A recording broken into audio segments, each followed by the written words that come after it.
গাজীপুরের প্রভাবশালী মন্ত্রী আহসান হাবীবের বিশাল বাংলোর ছাদ। ঘড়ির কাঁটায় রাত ঠিক ৮টা। চারিদিকে উৎসবের রোশনায় আর বিয়ের সানাইয়ের সুর ভাসছে। ছাদের অন্ধকার এক কোণায় ভারী লাল লেহেঙ্গা আর পায়ে সাদা কেটস পরে দাঁড়িয়ে আছে তাসনিয়া হাবিব তিথি। তার সামনে কাঁচুমাচু হয়ে দাঁড়িয়ে আছে তার ব্যক্তিগত বডিগার্ড কুদ্দুস আলী, যার গ্রামের বাড়ি জামালপুর। দড়িটা শক্ত করে বাঁধছিস তো কুদ্দুস? আফা, আমার হাত কাঁপতাছে। কুদ্দুস তোতলাতে তোতলাতে ছাদের পিলারের সাথে মোটা নাইলনের দড়ি পেঁচাতে থাকে। হাত কপালে পা দিয়ে বাঁধ, কিন্তু গিট খুললে তুই শেষ। মন্ত্রী সাহেব আমারে জ্যান্ত পুইতা ফালাইব আপ্পা। আমার জামালপুরের বউ পোলাপান এতিম হইয়া যাইব। আর আমি কি তোকে বিরিয়ানি খাওয়াবো? তুই বাঁধবি নাকি আমি তোকে ছাদ থেকে ধাক্কা দিয়ে ফেলে দেব? তিথি চোখ টাঙিয়ে তাকায়। কুদ্দুস ভয়ে ঠোক গিলে দড়ির গিট চেক করতে থাকে। কিন্তু আফা, এই রাইতে আপনি কই যাইবেন? যেদিকে দু চোখ যায় চলে যাব। ওই দুর্নীতিবাজ এমপির গুন্ডামার্কা ছেলের সাথে আমি কিছুতে এঙ্গেজমেন্ট করব না। পোলা তো আপা দেখতে মাশাআল্লাহ ভালোই, সরকারি বড় চাকরিও করে। তুই চুপ করবি? সরকারি চাকরি করে তো কি হয়েছে? ওর মাথায় তো ঘিলু নেই, সব গোবর। আর আমার বয়স মাত্র 17, আমি এখন বিয়ে করব কেন? তিথি বিরক্ত হয়ে নিজের লেহেঙ্গার কুচি দুই হাতে একটু ওপরে তুলে ধরে। আফা, আপনার এই জামার ওজন তো মনে হয় 20 কেজি। ওইটা পইরা দড়ি দিয়া কেমনে নামবেন? ওজন 20 কেজি না, 25 কেজি। আর এটা আমি খুলতে পারবো না, কারণ এটার ভেতরে হাজার হাজার সেফটি পিন মারা আছে। তাইলে ক্যাডেস জুতা কেন আপা? নিচে তো সবাই আপনারে হাই হিল পরাইয়া খুঁজতেছে, আর আপনি নিজের এঙ্গেজমেন্টে রাইখা পালাইতাছেন। হাই হিল পরে কেউ দেয়াল টপকাতে পারে গাধা? তুই জলদি দড়িটা নিচে ফেল। কুদ্দুস কাপা কাপা হাতে দড়ির এক প্রান্ত ছাদের কার্নিশ দিয়ে নিচে ঝুলিয়ে দেয়। আফা, আমার বুকের ভেতর কেমন ধরসর করতেছে। আমি কি একটু পানি খামো? একদম না, তুই দড়িটা শক্ত করে ধরে থাকবি। আমি নিচে নেমে টান দিলে তবে ছাড়বি, বুঝতে পেরেছিস? জি আফা, কিন্তু আপনি নামার পর আমি কি করবো? তুই সোজা নিচে গিয়ে সবাইকে বলবি আমি ওয়াশরুমে ঢুকে দরজা আটকে দিয়েছি। ব্যাস, বাকিটা আমি বুঝে নেব।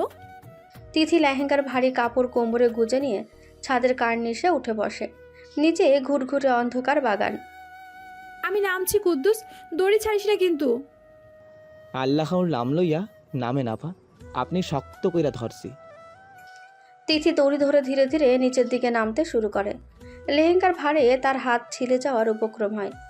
কুদ্দুস ছাদের ওপর থেকে প্রাণপণ শক্তিতে দড়ি ধরে রাখে, কিন্তু কয়েক সেকেন্ড পরেই তিথির হাতের গ্রিপ ফসকে গিয়ে যেতে শুরু করে। ওরে বাবা রে বাবা, এত ভার কেন এই ড্রেসটা? তিথি বিড়বিড় করে বলে। তার হাত থেকে দড়ি পিছলে যেতে থাকে।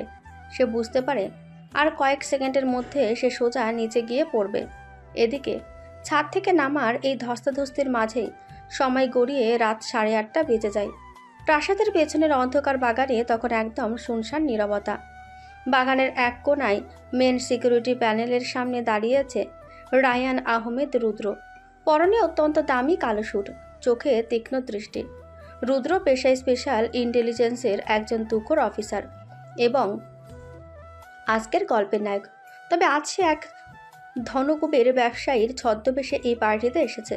তার লক্ষ্য মন্ত্রীর গোপন সিন্দুক থেকে একটি মাইক্রোচিপ উদ্ধার করা। কবির, তুই কি সিস্টেমের ফায়ারওয়াল বাইপাস করতে পেরেছিস? রুদ্র তার কানে থাকা ছোট্ট ব্লুটুথ এয়ারপিসে ফিসফিস করে কথা বলে। অপর প্রান্তে আছে তার টেক এক্সপার্ট বন্ধু কবির। আর কতক্ষণ লাগবে তোর? এখানে সিকিউরিটি রাউন্ড দিচ্ছে। রুদ্র এক হাতে প্যানেলের তারগুলো জোড়া দিচ্ছে আর চারিদিকে সতর্ক নজর রাখছে। ঠিক আছে, তুই 2 মিনিটের মধ্যে মেন সার্ভার ডাউন করে দে, আমি ভেতরে ঢুকছি। রুদ্র কথা শেষ করে প্যানেলের শেষ তারটি কাটতে যাবে, ঠিক সেই মুহূর্তে ওপর থেকে একটা ভারী কিছু সোজা তার গায়ের ওপর এসে পড়ে। রুদ্র কিছু বুঝে ওঠার আগে ধপাস করে মাটিতে ছিটকে পড়ে। তার ওপর ভারী লেহেঙ্গা পরা তিথি এসে পড়েছে। মা গো মা, মরে গেলাম গো মা। তিথি ব্যথায় কুকতে কুকতে চিৎকার করে ওঠে। রুদ্র বিদ্যুৎ গতিতে ঘুরে তিথির গায়ের ওপর চেপে বসে এক হাত দিয়ে তার মুখ শক্ত করে চেপে ধরে। একদম চুপ, একটা আওয়াজ করে ঘাড় মটকে দেব। রুদ্র গলা বরফের মতন ঠান্ডা। তিথি ভয়ে বড় বড় চোখ করে রুদ্রের দিকে তাকিয়ে থাকে। অন্ধকারে দুজনের মুখ খুব কাছাকাছি। হুম হুম। চুপ থাকতে বলছি না? তুই কে? এখানে কি করছিস? তিথি রুদ্রর হাত থেকে মুখ ছাড়ানোর জন্য ধস্তাধস্তি করতে থাকে। তার মনে হচ্ছে এই লোকটা নির্ঘাত কোনো কিডন্যাপার। হুম, ছাড়ুন বলছি। তিথি রুদ্রর হাতে সজোরে কামড় বসিয়ে দেয়। রুদ্র ব্যথায় হালকা কুকিয়ে ওঠে, হাত সরিয়ে নেয়। শিট, তুই তো দেখছি আস্ত একটা জঙ্গলি বিড়াল। কামড়ালি কেন? আপনি আমার মুখ চিপে ধরেছিলেন কেন? কে আপনি? আমাকে কিডন্যাপ করতে এসেছেন তাই না? হুম হুম। তিথি ফিসফিস করে অত্যন্ত রাগী গলায় কথাগুলো বলে, সাথে নিজের ভারী লেহেঙ্গা সামলে ওঠার চেষ্টা করে। তোকে কিডন্যাপ করে আমার কি লাভ? আমার কি পাগল নাকি? তাহলে অন্ধকারে এখানে লুকিয়ে কি করছিলেন? চোর আপনি! আমি এক্ষুনি সিকিউরিটি ডাকছি। রুদ্র বুঝতে পারে এই মেয়ে পুরো মিশন বরবাদ করে দেবে। সে দ্রুত তিথির হাত চেপে ধরে তাকে দেওয়ালের সাথে ঠেসে ধরে। শোন পিচ্ছি, আমি চোর না। আর তুই যদি এখন সিকিউরিটি ডাকিস, আমি তোকেও সাথে করে নিয়ে যাব। আরে ফেচ্ছে কাকে বলেন? হ্যাঁ, আমার বয়স 17 আর আপনি আমাকে নিয়ে যাবেন মানে? হ্যাঁ, জানেন আমি কে? তুই যেই হোস না কেন, এই মুহূর্তে তুই আমার মিশন মানে আমার কাজ নষ্ট করছিস। হঠাৎ বাগানের ওপাশ থেকে দুজন সিকিউরিটি গার্ডের টর্চের আলো এদিকে আসতে শুরু করে। শিট, ওর এদিকে আসছে। আসুক, আমি এক্ষুনি চিৎকার করে বলবো আপনি চোর। রুদ্র বুঝতে পারে বোঝানোর সময় নেই। সে এক ঝটকায় তিথিকে কোলে তুলে নেয় এবং অন্ধকার ঘেঁষে প্রাসাদের পেছনের ছোট্ট দরজা দিয়ে ভেতরে ঢুকে যায়। কি করছেন কি? নামান আমাকে, অসভ্য লোক। চুপ কর, বাঁচতে চাইলে মুখ বন্ধ রাখ। রুদ্র তাকে নিয়ে একটি সরু করিডোর দিয়ে এগোতে থাকে। তিথি রুদ্রের কাঁধে ক্রমাগত কিল মারতে থাকে। নামান বলছি, আমার লেহেঙ্গার পিনগুলো আপনার শুটে আটকে যাচ্ছে। তোর এই তাম্বুর মতো জামা পরে তুই পালাচ্ছিলি কেন? তোকে ছাদ থেকে পড়েছিস? হ্যাঁ পড়েছি, তাতে আপনার কি? নামান আমাকে। রুদ্র করিডোরের শেষ মাথায় এসে তিথিকে মাটিতে নামিয়ে দেয়। জায়গাটা মেন বাঙ্কোয়েট হলের ঠিক পেছনের অংশ। তোর নাম কি? আপনাকে কেন বলবো? আপনি তো একটা গুন্ডা।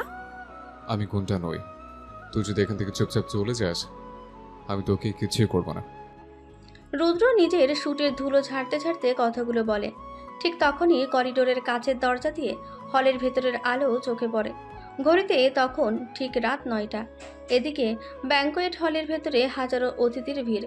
মন্ত্রী আহসান হাবিব স্টেজের উপর দাঁড়িয়ে কারোর সাথে কথা বলছেন। ওদিকে যাস না, ওখানে প্রচুর ভিড়। আমি ভিড়িয়ে যাব, আপনি আমাকে আটকানোর কে? তিথি জেদ ধরে হলের দরজার দিকে পা বাড়ায়। রুদ্র তাকে আটকানোর জন্য হাত বাড়ায়।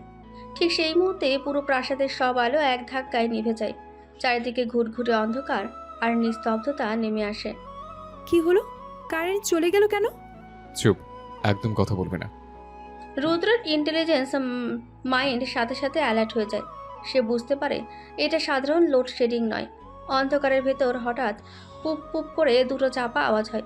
রুদ্র জানে এটা সাইলেন্সার লাগানো পিস্তলের আওয়াজ। হলের ভেতর থেকে কাঁচ ভাঙার শব্দ আর মানুষের তীব্র চিৎকার ভেসে আসে। এগুলো কিসের আওয়াজ? কি হচ্ছে ভিতরে? গুলি চলছে, কেউ হিটম্যান পাঠিয়েছে। হিটম্যান মানে কি? আমার বাবাকে কেউ মারতে এসেছে? তিথির গলা ভয়ে কেঁপে ওঠে। সে অন্ধকারে রুদ্র শার্টের হাতা শক্ত করে চেপে ধরে। তোর বাবা? তার মানে তুই মন্ত্রী আহসান হাবিবের মেয়ে? হ্যাঁ, আমার বাবা ভেতরে আছে, আমাকে আমার বাবার কাছে যেতে হবে। তিথি অন্ধকারে সামনের দিকে দৌড় দিতে যায়, কিন্তু রুদ্র তাকে শক্ত করে টেনে ধরে। পাগল হয়েছিস? প্রফেশনাল কিলাররা ভেতরে ঘুরছে, তুই গেলে তোকেও মেরে ফেলবে। কিন্তু আমার বাবা? তোর বাবার আশেপাশে অনেক গার্ড আছে, তুই এখন আমার সাথে আয়। রুদ্র আর কোনো কথা না শুনে তিথির হাত ধরে করিডোরের পাশের একটি বন্ধ দরজায় ধাক্কা দেয়। দরজাটা খোলা ছিল। রুদ্র তিথিকে নিয়ে দ্রুত সেই রুমের ভেতরে ঢুকে ভেতর থেকে ছিটকিনি আটকে দেয়। জায়গাটা মন্ত্রীর একটি প্রাইভেট রেস্ট রুম। আমরা এখানে কেন এলাম? আমাকে ছাড়ুন, আমি চলে যাব। তুই কিচ্ছু বুঝিস না পিচ্ছি। কিলাররা এখন পুরো বাড়ি খুঁজবে, এখানে লুকিয়ে থাকাটাই সেফ। ঘরের ভিতর দম বন্ধ করা অন্ধকার। তিথি ভয়ে কাঁপছে।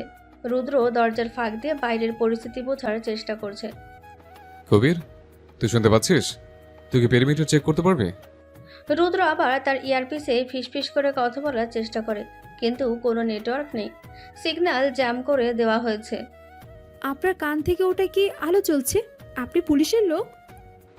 তোর এত কথা বলার দরকার নেই, চুপচাপ ওই সোফাটা গিয়ে বস। হঠাৎ ঘরের পেছনের দিকের একটি পর্দা সরে যায়।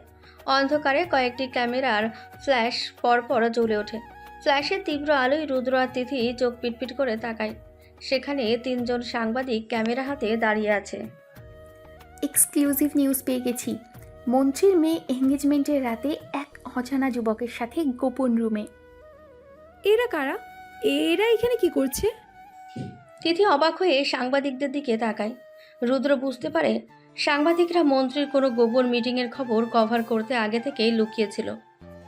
ক্যামেরা বন্ধ করুন, যা ভাবছেন তা নয়। সব দেখেছি আমরা।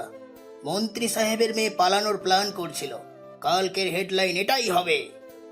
রুদ্র দ্রুত এগিয়ে গিয়ে এক সাংবাদিকের ক্যামেরা কেড়ে নেওয়ার চেষ্টা করে, কিন্তু ঠিক তখনই দরজায় প্রচণ্ড জোরে ধাক্কা পড়ে। এক আঘাতে রেস্টরুমের দরজা ভেঙে যায়। মন্ত্রী আহসান হাবিব তার 10 জন সশস্ত্র গার্ড নিয়ে ঘরের ভেতরে প্রবেশ করেন। তিথি, তুই এখানে কি করছিস? মন্ত্রী রাগে ফুঁসছেন, তার চোখে মুখে চরম উত্তেজনা। গার্ডরা রুদ্রের দিকে বন্দুক তাক করে ঘিরে ধরে। বাবা, তুমি ঠিক আছো? বাইরে তো গুলি চলছিল। গুলি তো আমার লোকেরা থামিয়েছে, কিন্তু তুই এই অচেনা ছেলের সাথে এই অন্ধকার রুমে কি করছিস? সাংবাদিকরা আবার ফ্ল্যাশ জ্বালিয়ে ছবি তুলতে শুরু করে। মন্ত্রী গার্ডদের ইশারা করতেই তারা সাংবাদিকদের ক্যামেরা কেড়ে নেয়। এই ছেলে কে তিথি? তুই কি আমার সম্মান মাটিতে মেশানোর জন্য এর সাথে পালানোর প্ল্যান করছিলি? না বাবা, তুমি ভুল বুঝছো। আমি তো একে চিনিই না। মাননীয় মন্ত্রী, আপনার মেয়ে সত্যি বলছে। আমি জাস্ট ওকে বাচ্চাদের এখানে নিয়ে এসেছিলাম। রুদ্র অত্যন্ত শান্ত গলায় পরিস্থিতি সামাল দেওয়ার চেষ্টা করে, কিন্তু মন্ত্রী তার কোনো কথাই শুনতে রাজি নন। চেনো না? তাহলে একসাথে এই রুমে কি করছিলে? বাইরে এত মিডিয়া, কাল যদি খবর ছড়ায় আমার মেয়ের নামে, আমার রাজনৈতিক ক্যারিয়ার শেষ হয়ে যাবে। বাবা প্লিজ বিশ্বাস করো, ও আমাকে হেল্প করেছিল শুধু। চুপ কর তুই। এমপির ছেলের সাথে আজ তোর আংটি বদল, আর তুই এই ছেলের সাথে ধরা পড়েছিস। মন্ত্রী আহসান হাবিব কিছুক্ষণ তীক্ষ্ণ চোখে রুদ্রের দিকে তাকিয়ে থাকেন। তার মাথায় একটি চতুর রাজনৈতিক চাল ঘুরতে থাকে। শোনো ছেলে, তুমি কে কি করো আমি জানতে চাই না। কালকের হেডলাইন যদি আসে আমার মেয়ে পালিয়েছে, তবে আমার মান ইজ্জত কিছুই থাকবে না। আমি আপনাকে কথা দিচ্ছি, এই খবর বাইরে যাবে না। আমি এখনই চলে যাচ্ছি। তুমি কোথাও যাচ্ছ না। তুমি যদি আমার মেয়ের প্রেমিক নাও হও, তবু আজ তোমাকে ওর প্রেমিক সাজতে হবে। কি বলছো এসব বাবা? তুমি কি পাগল হয়ে গেলে? তিনি আতঙ্কে চিৎকার করে ওঠে। রুদ্রের কপালেও চিন্তার ভাঁজ পড়ে। সে আন্ডার কভার মিশনে আছে। এখন এই ঝামেলায় জড়ালে সব শেষ হয়ে যাবে। পাগল আমি হইনি। মিডিয়া দেখেছে তোমরা একসাথে।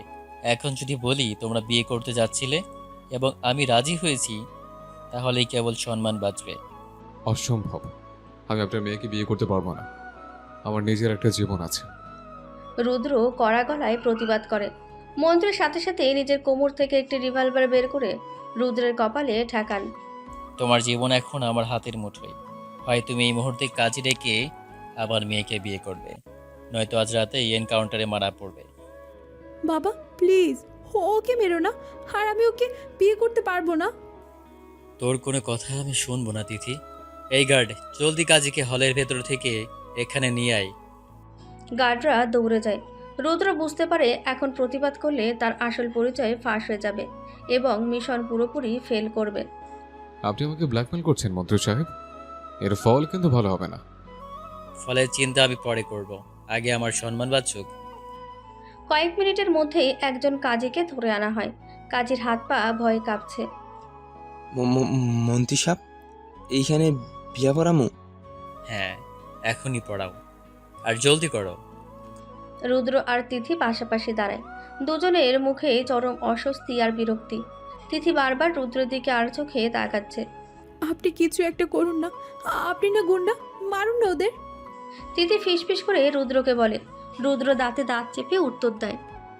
চুপচাপ কবুল বল পেচ্ছে, নইলে তোর বাবা আমার সাথে তোকেও গুলি করে দেবে। আমি কবুল বলবো না, মরে গেলেও না। মা জননী, আপনি কি এই রায়হান আহমেদ রুদ্রের সাথে বিবাহে রাজি আছেন? বলো কবুল। তিথি চুপ করে থাকে। মন্ত্রী রিভলভারের সেফটি ক্যাচ খোলার একটা ক্লিক শব্দ করেন। কবুল। তিথি কাঁদো কাঁদো গলায় বলে ফেলে। রুদ্র চোখ বন্ধ করে একটা দীর্ঘশ্বাস ছাড়ে। বাবা রায়হান আহমেদ রুদ্র, আপনি কি রাজি আছেন? বলেন কবুল। কবুল। রুদ্র অত্যন্ত ঠান্ডা গলায় একবারে কবুল বলে দেয়। তার মাথায় এখন ঘুরছে কিভাবে এই বাড়ি থেকে বের হয়ে নিজের আসল মিশনে ফোকাস করবে। গুড। এবার তোমরা স্বামী স্ত্রী মিডিয়ার সামনে গিয়ে হাত ধরাধরি করে হাসি মুখে দাঁড়াবে। আমি ওর হাত ধরবো না, ওর হাত দিয়ে ঘামের গন্ধ বের হচ্ছে। তিথি মুখ কুচকে বলে। রুদ্র বিরক্ত হয়ে তিথির হাত শক্ত করে চেপে ধরে। আমার হাতে দামি পারফিউম দেওয়া আছে পেচ্ছে, চুপচাপ হাসতে থাক, নইলে তোর এই গন্ডার এমপির ছেলের কাছে তোকে দিয়ে আসবো। তিথি বাধ্য হয়ে মেকি হাসি দেয়। এইভাবেই চরম বিশৃঙ্খলা, গুলির আওয়াজ আর রাজনৈতিক চাপের মুখে সম্পূর্ণ অপরিচিত দুজনের এক অদ্ভুত বিয়ে সম্পূর্ণ হয়ে যায়। গত রাতের এই দম বন্ধ করা পরিস্থিতি, চারিদিকে গুলির আওয়াজ আর বন্দুকের নলের মুখে জোরপূর্বক বিয়ের পর রুদ্র যখন তার ঢাকার মিরপুরের ফ্ল্যাটে পৌঁছায় তখন রাত প্রায় 2:30। সারা রাস্তার পুরোটা সময় গাড়িতে পিনপতন নীরবতা ছিল। আর ভারী লেহেঙ্গার ভারে ক্লান্ত তিথি একসময় পেছনের সিটেই ঘুমিয়ে পড়েছিল। রুদ্র বাধ্য হয়ে তাকে কোলে করে নিজের বেডরুমে শুইয়ে দিয়ে নিজের ড্রয়িং রুমের সোফায় এসে শুয়ে পড়ে। তার মাথায় তখনও ঘুরপাক খাচ্ছিল হাতছাড়া হয়ে যাওয়া সেই মাইক্রোচিপের চিন্তা। সকাল 7টা বাজে। জানালার পর্দা ভেদ করে ভোরের আলো সোজা রুদ্রের মুখে পড়তে সে কিছুটা নড়ে চড়ে ওঠে। কিন্তু তার ঘুম ভাঙে রোদের কারণে নয়, বরং বেডরুম থেকে ভেসে আসা এক তীব্র চিৎকারে। বাঁচাও, কে কোথায় আছো? আমাকে বাঁচাও, চোর, ডাকাত, কিডন্যাপার। রুদ্র ধরফর করে সোফা থেকে উঠে বসে এবং দ্রুত বেডরুমের দিকে ছুটে যায়। সে দেখে তিথি বিছানার এক কোণায় কুঁকড়ে বসে আছে।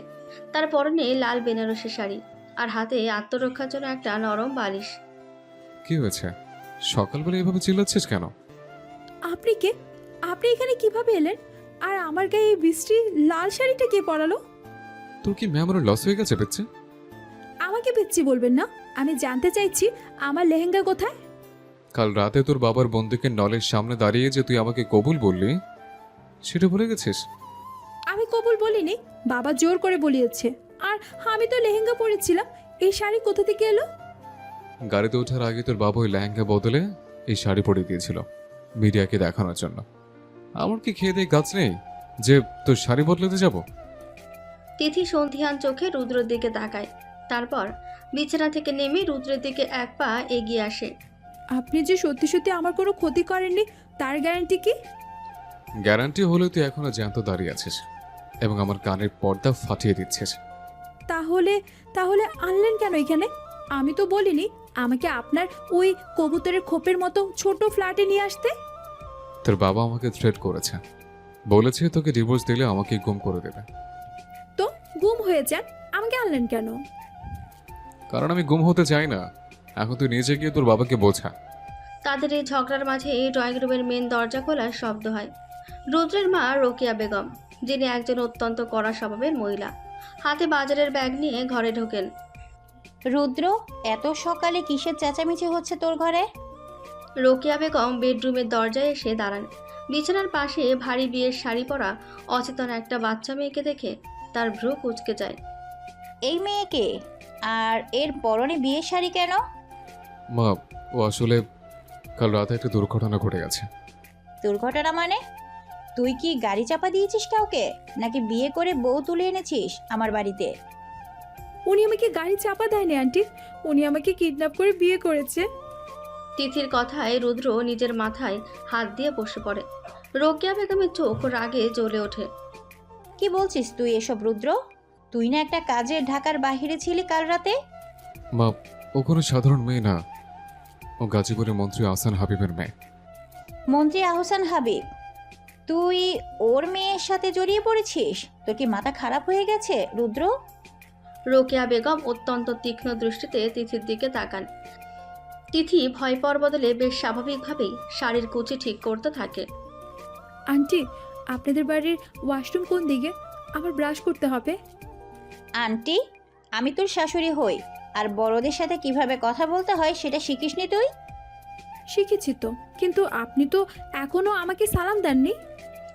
রোকেয়া বেগম হতবাক হয়ে যান। রুদ্র অবাক হয়ে তিথির দিকে তাকায়।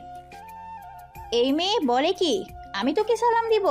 তুই বয়সে ছোট হয়ে আমাকে সালাম দিবি, উল্টো তুই আমার কাছে সালাম চাইছিস? কিন্তু আমাদের ধর্মে তো বলা আছে যে আগে সালাম দেয় সে বেশি সওয়াব পায়। তুই আমাকে সোয়াব কামানো শেখাচ্ছিস? তোর বাবা তোকে এই শিক্ষা দিয়েছে? বাবা তো পলিটিক্স করে, সওয়াব কামানোর সময় কোথায় ওনার? তাই ভাবলাম আমি আপনাকে সুযোগটা দেই। রুদ্র হাসি চেপে অন্যদিকে মুখ ঘুরিয়ে নেয়। রোকেয়া বেগম রাগে গজগজ করতে করতে হাতের ব্যাগটা সোফায় ছুঁড়ে মারেন। তোর এই বেয়াদব বউকে সামলা রুদ্র, আমি বলে দিচ্ছি এই মেয়ে এই বাড়িতে এক মুহূর্ত টিকতে পারবে না। মা প্লিজ একটু শান্ত হও, আমি আজ একটা ব্যবস্থা করছি। কিসের ব্যবস্থা করবি? বিয়ে যখন করেছিস তখন বউয়ের মতো থাকতে বল। মা ও তো কিছুই বলছে না, ওকে দিয়ে কি করাবে?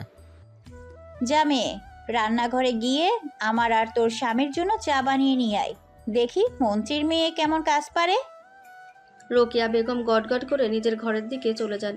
তিথি গাল ফুলিয়ে রুদ্রের দিকে তাকায়। আমি চা বানাতে পারি না, আর আমি আপনার বউ না। তোর পারতে হবে না, তুই শুধু রান্না করে গিয়ে চুপচাপ দাঁড়িয়ে থাক। আমি কেন দাঁড়িয়ে থাকবো? আমার খিদে পেয়েছে। আমি 10 মিনিট পর গিয়ে বানিয়ে আনছি। মায়ের সামনে আর কোনো সিনক্রেট করিস না। রুদ্র ওয়াশরুমের দিকে পা বাড়ায়। তিথি মুখ বাঁকিয়ে রান্নাঘরের দিকে হাঁটা দেয়। ভারী শাড়ির কারণে সে ঠিকমতো হাঁটতেও পারছে না। রান্নাঘরে ঢুকে তিথি এদিক ওদিক তাকায়। তার প্রচণ্ড ক্ষুধা পেয়েছে। চুলার ওপর চায়ের হাঁড়ি রাখা, কিন্তু সেদিকে তার কোনো ভ্রুক্ষেপ নেই। এদের ফ্রিজে কি কোনো মানুষের খাবার নেই? সব তো দেখি কাঁচা মাছ আর মাংস। তিথি ফ্রিজ ঘেটে একটা দুধের প্যাকেট বের করে। তারপর ক্যাবিনেট খুঁজে এক বয়াম কোকো পাউডার আর চিনি বের করে ফেলে। চা খাবে তারা। আমার এখন চকলেট মিল্কশেক খেতে মন চাইছে। তিথি ব্লেন্ডারের জগ বের করে দুধ, চিনি আর কোকো পাউডার একসাথে মিশিয়ে বোতাম চেপে দেয়। প্রচণ্ড শব্দে ব্লেন্ডার চলতে শুরু করে। অন্যদিকে রুদ্র ওয়াশরুম থেকে বের হয়ে নিজের ঘরে আসে। তার ফোনটা তখন ভাইব্রেট করছিল। স্ক্রিনে তার কলিগ কবিরের নাম ভাসছে। হ্যালো কবির, বল। দোস্ত, কাল রাতে মিশন তো পুরো ফেল, কিন্তু তুই এখান থেকে পালালি কিভাবে? আমি পালাইনি, আমি ফেসে গেছি। ফেসে গেছিস মানে কি? কেউ কি তোকে চিনে ফেলেছে? কেউ চেনে নেই, কিন্তু আমাকে মন্ত্রীর মেয়েকে বিয়ে করে বাড়ি ফিরতে হয়েছে। কি বলছিস তুই? পাগল হয়ে গেলি নাকি? স্পেশাল ইন্টেলিজেন্সের অফিসার হয়ে মিশনে গিয়ে মিশন সাকসেস না করে তুই টার্গেটের মেয়েকে বিয়ে করে ফেলেছিস? আস্তে কথা বল, আমি ইচ্ছে করে করিনি। মন্ত্রী মিডিয়ার সামনে বন্দুক ঠেকিয়ে বিয়ে পড়িয়েছে। তাহলে এখন ওই মেয়ে কোথায়? তুই কি ওকে তোর ফ্ল্যাটে নিয়ে গেছিস? হ্যাঁ, আর কোথায় আনবো? মা তো সকাল থেকে আমাকে বকাচকা শুরু করেছে। মা তো বকবেই। তা মেয়েটা কেমন দেখতে? কি খুব সুন্দর? তুই চুপ করবি কবির? মেয়েটার বয়স মাত্র 17, দেখতে একদম বাচ্চাদের মতো, আর ওর বুদ্ধি শুদ্ধি বাচ্চাদের মতোই। যাই হোক, এখন ওকে নিয়ে কি করবি? হেডকোয়ার্টারে জানাজা হলে তো তোর চাকরি নিয়ে টানাটানি হবে। আমি ওকে 2-1 দিনের মধ্যে ওর বাবার কাছে পাঠিয়ে দেব। তুই শুধু কাল রাতের সিসিটিভি ফুটেজগুলো জোগাড় কর। ঠিক আছে, আমি দেখছি। তুই সাবধানে থাকিস। রুদ্র ফোনটা পকেটে রেখে একটা দীর্ঘশ্বাস ছাড়ে। ড্রয়িং রুমের দিক থেকে সে কোনো শব্দ শুনতে পাচ্ছে না। সে ভেবেছিল মেয়েটা হয়তো রান্নাঘরে চুপচাপ দাঁড়িয়ে আছে। রুদ্র ড্রয়িং রুমে এসে যে দৃশ্য দেখে তাতে তার চোখ কপালে ওঠার উপক্রম হয়। তিথি ড্রয়িং রুমের সোফায় পা তুলে বসে আছে। তার কোলে একটা বিশাল কাচের গ্লাস, যার ভেতরে গাঢ় বাদামি রঙের চকলেট মিল্কশেক, আর টিভির স্ক্রিনে বিকট শব্দে টম অ্যান্ড জেরি কার্টুন চলছে। তুই এটা কি করছিস? দেখছেন না টম অ্যান্ড জেরিটাকে ধরবে? মা তোকে চা বানাতে বলেছিল না? আমি তো চা খাই না। তুই খাস না, কিন্তু মা তো খায়। তুই আইসক্রিম মার্কা জিনিস বানিয়ে কার্টুন দেখছিস কেন? প্রথমত এটা আইসক্রিম না, এটা চকলেট মিল্কশেক। আর দ্বিতীয়ত আমি কখনো চা বানাইনি। আর তৃতীয়ত আমার ক্ষুধা পেয়েছিল। তোর ক্ষুধা পেয়েছে বলে তুই একা একা বানিয়ে খাবি? মা ভেতরে বসে তোর চায়ের জন্য অপেক্ষা করছে। ঠিক তখনই রোকেয়া বেগম ড্রয়িং রুমে ঢোকেন। তিনি তিথির হাতে গ্লাস আর সোফায় পা তুলে বসার ভঙ্গি দেখে রীতিমতন থমকে যান। চা কোথায়? আর তুই আমার সোফায় পা তুলে বসে ওই নোংরা গ্লাসে কি খাচ্ছিস? এটা নোংরা না শাশুড়ি মা, আমি গ্লাসটা ভালো করে ধুয়ে নিয়েছি। রুদ্র, আমি কি প্রেশারের ওষুধ খাবো নাকি এই মেয়ের গলা টিপে ধরবো? মা তুমি প্লিজ রুমে যাও, আমি তোমার জন্য চা বানিয়ে আছি। ওর মাথা ঠিক নেই। ওর মাথা ঠিক নেই মানে কি? তুই ওকে আমার বাড়ি থেকে বের কর। আমি ব্যবস্থা করছি মা, তুমি একটু শান্ত হও। রুদ্র মাকে কোনো মতে বুঝিয়ে তার রুমে পাঠিয়ে দেয়। তারপর ফিরে এসে তিথির সামনে সেন্টার টেবিলের ওপর ঝুঁকে দাঁড়ায়। শোন পিচ্ছে, তুই কি ইচ্ছে করে আমাকে বিপদে ফেলার চেষ্টা করছিস? আমি কি করলাম? আমি তো শুধু আমার খাবার খাচ্ছিলাম। তুই আমার মায়ের সামনে বেয়াদবি করছিস। উনি এমনিতে হাই প্রেশারের পেশেন্ট। আপনার মা তো এসে আমার সাথে খারাপ ব্যবহার শুরু করেছেন, আমি তো ওনাকে কিচ্ছু বলিনি। তুই একটা কথা মাথায় রাখ, এই বিয়েটা একটা চুক্তি ছাড়া আর কিছুই না। আমি তো আর আপনাকে ভালোবেসে বিয়ে করিনি। পরিস্থিতি ঠান্ডা হলে আমি তোকে তোর বাবার কাছে দিয়ে আসবো। আমি আর ওই বাড়িতে ফিরে যাব না। ওই লোকটা আমার আসল বাবা না। রুদ্র চমকে ওঠে। তিথির গলা স্বর হঠাৎ করে একদম পাল্টে গেছে। সেই বাচ্চা স্বভাবের কোনো লেশ নেই তার কথায়। তার মানে মন্ত্রী আহসান হাবিব তোর বাবা না? না, উনি আমাকে দত্তক নিয়েছিলেন। কাল রাতে যে গুলি চলছিল ওটা ওনাকে মারার জন্য নয়? না, ওটা আমাকে মারার জন্য এসেছিল। রুদ্র গভীরভাবে তিথির চোখের দিকে তাকায়। সে বুঝতে চেষ্টা করছে মেয়েটা সত্যি বলছে কিনা। তোকে মারতে কেন আসবে কেউ? তোর মতো একটা পিচ্চি মেয়ের সাথে কার কি শত্রুতা থাকতে পারে? সেটা আমি আপনাকে কেন বলবো? আপনি তো একটা সাধারণ পুলিশ অফিসার। আমি পুলিশ অফিসার না। আমি জানি আপনি কি। আপনি কি আমাকে বাঁচাতে পারবেন? তুই আমার পেশা সম্পর্কে কিভাবে জানলি? আমি তো তোকে বলিনি। রুদ্রর বেশি শক্ত হয়ে ওঠে। সে দ্রুত তিথির দিকে একটু এগিয়ে বসে। তার চোখে এখন সন্দেহের ছায়া। কাল রাতে যখন আপনার পকেটে আমার হাত লেগেছিল তখন আমি আপনার আইডির ব্যাজটা ছুঁয়েছিলাম। ব্যালজ ছুঁয়ে তুই বুঝে গেলে আমি কে? ওই ধরনের মেটাল ব্যাজ শুধু স্পেশাল ইন্টেলিজেন্স ফোর্সের লোকেরাই ব্যবহার করে। তুই তো দেখছি বাইরে থেকে যতটা বোকা সাজিস আসলে ততটা বোকা নোস। বোকা হলে কি আর সেই মন্ত্রীর বাড়িতে 1 বছর বেঁচে থাকতে পারতাম? তিথি মিল্কশেকের গ্লাসটা টেবিলের ওপর রেখে রুদ্রের দিকে সরাসরি তাকায়। তার চোখে একটা বয়স্ক মানুষের মতন পরিপক্কতা। তোর আসলে পরিচয় কি তিথি? সেটা এখন আপনার জানা দরকার নেই। আর তোর বাবা যদি তোকে দত্তক নিয়ে থাকে তাহলে কাল রাতে মিডিয়ার সামনে এরকম নাটক কেন করলো? কারণ আমার নামে অনেক টাকা আছে। আমি মরে গেলে ওই টাকা উনি পাবেন না। কত টাকা? আপাতত সেটা না জানলেও চলবে। আপনি শুধু আমাকে একটা কথা বলুন। কি কথা? আপনি কি আমাকে প্রোটেকশন দিতে পারবেন? রুদ্র কিছুক্ষণ চুপ করে থাকে। সে বুঝতে পারে সে এক বিশাল গ্যাংয়ের মাঝে ফেসে গেছে। এই মেয়েটার মধ্যে কোনো গভীর রহস্য আছে। আমি কোনো তোকে প্রোটেকশন দেব? আমার নিজের কাজ আছে। কারণ আপনি এখন আমার লিগ্যাল হাজব্যান্ড। আমাকে রক্ষা করা আপনার দায়িত্ব। তিতির কথা শুনে রুদ্র একটা তাচ্ছিল্যের হাসি হাসে। কাল রাতের ওই বন্দুকের জোরের বিয়েকে আমি বিয়ে মানি না। মানতে তো আপনাকে হবেই অফিসার সাহেব। কি বলতে চাস তুই? কারণ আপনি যদি আমাকে তাড়িয়ে দেন আমি সোজা গিয়ে মিডিয়াকে বলবো যে আপনি একজন আন্ডার কভার অফিসার। তুই আমাকে ব্ল্যাকমেল করছিস? আপনি এটাকে ব্ল্যাকমেল বলতে পারেন, আবার মিউচুয়াল বেনিফিটও বলতে পারেন। তোর সাথে আমার কিসের বেনিফিট? আমি আপনাকে আপনার মিশনে সাহায্য করব আর আপনি আমাকে বাঁচিয়ে রাখবেন। রুদ্র অবাক হয়ে মেয়েটার দিকে তাকিয়ে থাকে। কয়েক মিনিট আগেও যে মেয়েটা চকলেট মিল্কশেক খেয়ে কার্টুন দেখছিল সে এখন একটা ঠান্ডা মাথার পলিটিশিয়ানের মতন কথা বলছে। আমার মিশনে তুই কিভাবে সাহায্য করবে? তুই তো একটা বাচ্চা মেয়ে। আমি বাচ্চা মেয়ে হতে পারি, কিন্তু ওই বাড়ির সিকিউরিটি সিস্টেম আমার নখদর্পণে। আর কি জানিস তুই? বাবার সিন্ধুকের পাসওয়ার্ড আর সব কালো টাকার হিসেব আমি জানি। রুদ্র চোখ চকচক করে ওঠে। সে যে মাইক্রোচিপটা চুরি করতে গিয়েছিল সেটা এই মেয়েটার সাহায্য ছাড়া পাওয়া প্রায় অসম্ভব। তার মানে তুই আমাকে ওই মাইক্রোচিপটা এনে দিবি? হ্যাঁ দেব, কিন্তু তার আগে আপনাকে আমার একটা শর্ত মানতে হবে। কি শর্ত? আমাকে শাড়ি পরা শিখিয়ে দিতে হবে। রুদ্র সিরিয়াস মুডটা আবার এক মুহূর্তে উধাও হয়ে যায়। সে বিরক্তিতে নিজের কপাল ঘষতে থাকে। আমি তোকে শাড়ি পরা শেখাবো। আমি কি দর্জি নাকি যে শাড়ি পরা শেখাবো? ওই 25 কেজি ওজনের কাপড় পরে আমি এক পাও হাঁটতে পারছি না। আমি শাড়ি বাঁধতে জানি না। তাহলে আপনার মাকে বলুন আমাকে পরিয়ে দিতে। মায়ের কাছে তোর যাওয়ার দরকার নেই। ওনার যে মেজাজ তোকে মেরেই ফেলবে। তাহলে আমি কি করব? আমার তো কোনো জামা কাপড় এখানে নেই। তুই রুমে যা, আমি আমার আলমারি থেকে তোকে একটা টি শার্ট আর ট্রাউজার বের করে দিচ্ছি। আপাতত ওগুলো পরে থাক। তিথি খুশি হয়ে মাথা নাড়ে।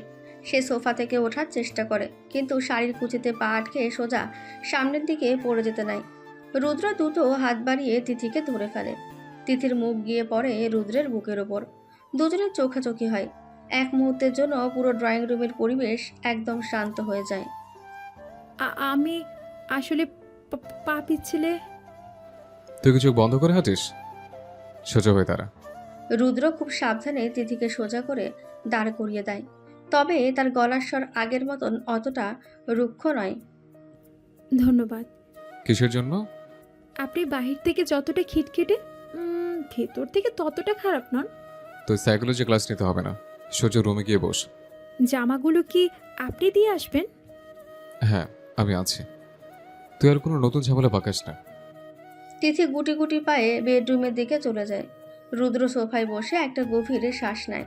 তার কোল্ড ব্লাইন্ডেড ইন্টেলিজেন্স লাইফে এই পিচ্চি মেয়েটা যে একটা বিশাল সাইক্লোন নিয়ে এসেছে সেটা সে খুব ভালো করেই বুঝতে পারছে। কিছুক্ষণ পর রুদ্র তার আলমারি কেটে একটা কালো রঙের ওভার সাইজড টি শার্ট আর একটা ধূসর রঙের ট্রাউজার বের করে বেডরুমের দিকে যায়। দরজা খোলা কেন? দরজা আটকে কাপড় চেঞ্জ করবি তো? আমি তো এখনো কাপড় খুলিনি, আটকে কি করব? এই নে তোর জামা, এগুলো পরে নে। এগুলো তো আপনার জামা, আমার গায়ে কি ঠিকমতো হবে? তোর সাইজের জামা আমি পাবো কোথায়? আপাতত ওইগুলোই পরে নে, বিকেলে বাজার থেকে কিনে আনবো। বাজার থেকে না, আমি শপিং মল থেকে কিনবো। তোর যা ইচ্ছে করিস, আগে এই শাড়িটা খোল। রুদ্র জামা কাপড়গুলো বিছানায় রেখে রুম থেকে বেরিয়ে যায়। তিথি দরজা আটকে দেয়। মিনিট 10 পর বেডরুমের দরজা খোলার শব্দ হয়। রুদ্র ড্রয়িং রুমের সোফায় বসে ল্যাপটপে কিছু একটা চেক করছিল। সে ঘাড় ঘুরিয়ে তাকায়। তিথি বেডরুম থেকে বেরিয়ে এসেছে। রুদ্র ওভার সাইজ টি শার্টটা তিথির হাঁটুর নিচ পর্যন্ত ঝুলছে, আর ট্রাউজারের নিচটা সে কয়েক ভাঁজ করে গুটিয়ে রেখেছে। তাকে দেখতে একদম একটা ছোট্ট বাচ্চার মতোই লাগছে। কেমন লাগছে আমাকে? চৌকারের মতো লাগছে। আপনি একটা অসভ্য লোক। কেউ এভাবে মুখের উপর সত্যি কথা বলে? কারণ আমি মিথ্যা বলতে পারি না। তুই এসে সোফায় বস, তোর সাথে আমার কিছু সিরিয়াস কথা আছে। আমার আর কোনো কথা বলার মুড নেই, আমার এখন ঘুম পাচ্ছে। তুই তো এইমাত্র ঘুম থেকে উঠলে, এখন আবার ঘুম পাচ্ছে? গত রাতে আমি গাড়িতে ভালো করে ঘুমাতে পারিনি। আপনার গাড়ির সিটগুলো খুব শক্ত। আমার গাড়ি কোনো 5 স্টার হোটেলের বিছানা না। তুই আগে আমার কথা শোন। কি কথা? কাল রাতে তোকে কে মারতে এসেছিল? তুই কি কাউকে সন্দেহ করিস? বাবার ডান হাত মির্জা আঙ্কেলকে আমার সন্দেহ হয়। মির্জা? কেন? কারণ উনি সব সময় আমাকে বাঁকা চোখে দেখেন, আর উনি জানেন বাবার সম্পত্তির এক বড় অংশ আমার নামে। আর তোর বাবা, উনি কি কিছু জানেন? বাবা জানতেও পারে, আবার নাও জানতে পারে, তবে বাবা আমাকে মরতে দেবে না। তোর এই ট্রাস্ট ফান্ডের টাকা তুই কবে হাতে পাবি? আমার 18 বছর পূর্ণ হলে। তোর 18 বছর পূর্ণ কবে হবে? আগামী মাসে। রুদ্র ল্যাপটপের স্ক্রিন থেকে চোখ সরিয়ে তিথির দিকে তাকায়। তার মস্তিষ্কে একটা হিসেব মিলে যেতে শুরু করেছে। তার মানে আগামী মাসে তোর 18 বছর পূর্ণ হওয়ার আগেই কেউ তোকে রাস্তা থেকে সরিয়ে দিতে চাইছে। হ্যাঁ, ঠিক ধরেছেন। আর তুই সেই সুযোগে আমার ঘাড়ে চেপে বসেছিস। আমি চাপিনি, আপনি আমাকে জোর করে নিয়ে এসেছেন। আমি তো বাসা থেকে পালাতে চেয়েছিলাম, আপনি তো জোর করে ওই রুমে নিয়ে গেলেন, আর তারপরে তো এসব হলো। আমি জোর করিনি, তোর বাবা বন্দুক ঠেকিয়েছিল। যেটাই হোক, এখন আপনি আমার স্বামী, আমার দায়িত্ব আপনার। রুদ্র বিরক্তি নিয়ে ল্যাপটপ বন্ধ করে দেয়। এই মেয়েটার সাথে কথায় যেতে সম্ভব না। তুই এখন গিয়ে ঘুমা, আমি দুপুরে খাবার সময় ডাকবো। আপনার মা যদি আবার এসে বকা দেন? মা কিছু বলবে না, আমি কথা বলে নেব। ঠিক আছে, তবে আমাকে একটু দুপুরে বিরিয়ানি খাওয়াতে হবে। তুই কি বিরিয়ানি খাওয়ার জন্য এখানে এসেছিস? আপনার বাড়িতে কি বিরিয়ানিও নেই? নেই, আমি নিজে রান্না করে খাওয়াবো। তুই এখন যা। তিথি মুখ বাঁকিয়ে বেডরুমের দিকে চলে যায়। রুদ্র সোফায় হেলান দিয়ে চোখ বন্ধ করে। তার সামনে এখন একটা জোড়া চ্যালেঞ্জ। একদিকে তার মিশন, অন্যদিকে এই অদ্ভুত রহস্যময় মেয়েটাকে বাঁচিয়ে রাখা। সকালের এআই অদ্ভুত আর হাস্যকর পরিস্থিতির পর বেশ কয়েক ঘন্টা কেটে যায়। দুপুর ঠিক 1টা বাজে। রুদ্রর ফ্ল্যাটের এখন দুপুরের রোদের কড়া আলো এসে পড়ছে। রুদ্র ড্রয়িং রুমের সোফায় বসে নিজের ল্যাপটপে গভীর মনোযোগ দিয়ে কিছু কাজ করছে। ল্যাপটপের চার্জারটা মাল্টিপ্লাগের সাথে লাগানো। এমন সময় রান্নাঘর থেকে হাতের কাজ ছেড়ে রোকেয়া বেগম রুদ্রের বেডরুমের দিকে যান মেয়েটাকে দুপুরের খাবার জন্য ডাকতে, কিন্তু দরজা অর্ধেক খোলাই ছিল আর ভেতরের দৃশ্য দেখে তার চোখ কপালে ওঠে। হিয়া মাবুদ, এই মেয়ে, তুই এগুলো কি পরে আছিস? তিথি রুদ্রের বিশাল সাইজের কালো টি শার্ট আর গুটিয়ে রাখা ট্রাউজার পরে বিছানায় বসে পা তুলাচ্ছিল। রোকেয়া বেগমের চিৎকারে সে চমকে ওঠে। কেন শাশুড়ি মা, আমি তো জামা কাপড়ই পরে আছি। তোর নিজের কোনো শালীনতা নেই? তুই আমার ছেলের জামা পরে বসে আছিস? আমার তো কোনো জামা নেই এখানে, আর আপনার ছেলে তো আমাকে এগুলো পরতে দিল। আমার ছেলে তো একটা গাধা, কিন্তু তোর তো আক্কেল থাকা উচিত। একটা নতুন বউ এমন ছেলেদের মতো কাপড় পরে থাকে? নতুন বউরা তাহলে কি পরে শাশুড়ি মা? ওই 25 কেজি ওজনের শাড়ি? মুখে মুখে তর্ক করবি না একদম। এক্ষুনি আমার সাথে ড্রয়িং রুমে আয়। রোকেয়া বেগম নিজের আলমারি থেকে একটা হালকা সুতির শাড়ি বের করে তিথির হাতে ধরিয়ে দেন এবং তাকে প্রায় টেনে ড্রয়িং রুমে নিয়ে আসেন। রুদ্র, তুই ল্যাপটপ বন্ধ কর। তোর এই বেয়াদব বউকে আমি এখনই শাড়ি পরা শেখাবো। মা, আমি একটু জরুরি কাজ করছি, তোমার অন্য রুমে গিয়ে শেখো না। আমার রুমে এসি নেই, গরমে আমি সেদ্ধ হতে পারবো না। তুই তোর কাজ কর, আমরা তো আর তোকে ডিস্টার্ব করছি না। রুদ্র একটা দীর্ঘশ্বাস ফেলে আবার ল্যাপটপের স্ক্রিনে মনোযোগ দেয়। তার কানে ইয়ারফোন, স্ক্রিনে কিছু এনক্রিপ্টেড ডেটা। নে ধর এই শাড়ির আঁচল, আগে কুচি করা শেখ। শাশুড়ি মা, এই শাড়িটা তো অনেক লম্বা, আমি এটা পরে হাঁটবো কিভাবে? সব মেয়েরাই শাড়ি পরে হাঁটে, তুই কি আকাশ থেকে পড়েছিস? কিন্তু আমি তো জিন্স আর ফতুয়া পরতেই বেশি পছন্দ করি। আমার বাড়িতে ওসব বেহায়াপনা চলবে না। ডান হাত দিয়ে কুচিগুলো ধর। তিথি অত্যন্ত বিরক্তি নিয়ে শাড়ির কুচিগুলো ধরার চেষ্টা করে, কিন্তু সুতির কাপড় বারবার তার হাত থেকে ফসকে যাচ্ছে। উফ, এগুলো তো একসাথে থাকছে না। তোর মনোযোগ তো কাজের দিকে নেই, তুই তো শুধু বক বক করছিস। আপনি আমাকে বকা দিচ্ছেন কেন? আমি তো চেষ্টা করছি। তোর চেষ্টা দিয়ে আমার চুলা জ্বলবে না। শাড়িটা কোমরে গুজে সোজা হয়ে দাঁড়া। তিথি শাড়ির সামনের অংশটা কোনো মতে কোমরে গুজে পেছনের দিকে এক পা পিছাতে যায়। ঠিক তখনই তিথির পা সোজা গিয়ে পড়ে রুদ্রের ল্যাপটপের চার্জারের তারের ওপর। তারে টান পড়তে সেন্টার টেবিল থেকে ল্যাপটপটা সোজা মেঝেতে আছড়ে পড়ে। বিকট একটা শব্দ হয়। রুদ্রর ল্যাপটপের স্ক্রিন সাথে সাথে কালো হয়ে যায়। পুরো ড্রয়িং রুমের পিনপতন নীরবতা নেমে আসে। আল্লাহ গো, এই মেয়ে তো দেখছি সাক্ষাৎ একটা আপদ। রুদ্র চোয়ালের পেশি শক্ত হয়ে যায়। সে ধীরে ধীরে সোফা থেকে উঠে দাঁড়ায় এবং মেঝেতে পড়ে থাকা ল্যাপটপের দিকে তাকায়। তুই এটা কি করলে? আমি তো ইচ্ছে করে করিনি, আমার পা আটকে গিয়েছিল। তোর কি চোখ নেই? তুই দেখতে পাস না নিচে তার পড়ে আছে? আমি তো শাড়ির দিকে তাকিয়েছিলাম। তোর একটা ভুলের জন্য আমার কত বড় ক্ষতি হয়ে গেল তুই জানিস? রুদ্রের গলার আওয়াজ এতটা গম্ভীর আর ভয়ঙ্কর ছিল যে তিথি কয়েক পা পিছিয়ে যায়। তার চোখ দুটো পানিতে ছলছল করে ওঠে। আমি সত্যি খেয়াল করিনি। আপনি আমাকে এভাবে বকছেন কেন? কারণ তুই একটা আস্ত স্টুপিড, তোর কোনো কমন সেন্স নেই। রুদ্র, তুই ওকে এভাবে বকছিস কেন? ও তো শাড়ি পরতে গিয়ে পা পিছলে। মা, তুমি চুপ করো, ওর জন্য আমার ইম্পর্টেন্ট কাজটা নষ্ট হয়ে গেল। তিথি মাথা নিচু করে দাঁড়িয়ে থাকে, তার ঠোঁট কাঁপছে। রুদ্র রাগে ফুঁসতে ফুঁসতে তিথির দিকে এক পা এগোতেই সে থেমে যায়। তিথি ধীরে ধীরে মুখ তুলে রুদ্রের দিকে তাকায়। মেয়েটার চোখে জল টলমল করছে, কিন্তু রুদ্রের চোখ আটকে যায় অন্য একটা জায়গায়। তিথির চোখের দৃষ্টিতে শুধু ল্যাপটপ ভাঙার অপরাধ বোধ নেই, সেখানে একটা গভীর আদিম আতঙ্ক লুকিয়ে আছে। যেন রুদ্রের এই সামান্য ধমকেই মেয়েটার ভেতরের কোনো পুরনো ট্রমা জেগে উঠেছে। আমাকে আমাকে মারবেন না প্লিজ। তিথি অত্যন্ত অস্পষ্ট স্বরে প্রায় ফিসফিস করে কথাটি বলে। কথাটা শুনে রুদ্রের বুকটা ধক করে ওঠে। কি বলছিস তুই? আমি তোকে মারবো কেন? বাবা মানে উনি কোনো কিছু নষ্ট হলে আমাকে বেল্ট দিয়ে। তিথি কথাটা শেষ না করেই আবার মাথা নিচু করে ফেলে। তার হাত দুটো থরথর করে কাঁপছে। রুদ্রের ভেতরে সব রাগ মুহূর্তের মধ্যে জল হয়ে যায়। সে বুঝতে পারে এই মেয়েটা শুধু বোকা সাজার অভিনয় করে এসেছে।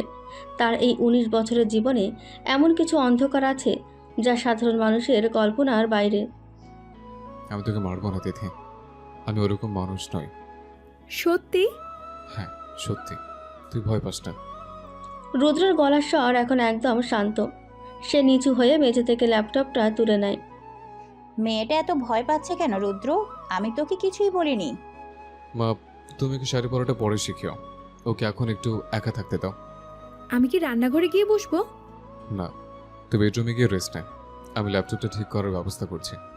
তিথি কোনো কথা না বলে শাড়িটা কোনো মতে সামলে ধরে ধীর পায়ে বেডরুমের দিকে চলে যায়। রুদ্র তার যাওয়ার পথের দিকে তাকিয়ে থাকে। এই প্রথমবার সে মেয়েটার জন্য নিজের ভেতরে একটা অদ্ভুত টান অনুভব করে। দুপুর গড়িয়ে বিকেল হয়ে আসে। ঘড়ির কাঁটায় তখন ঠিক 5টা বাজে।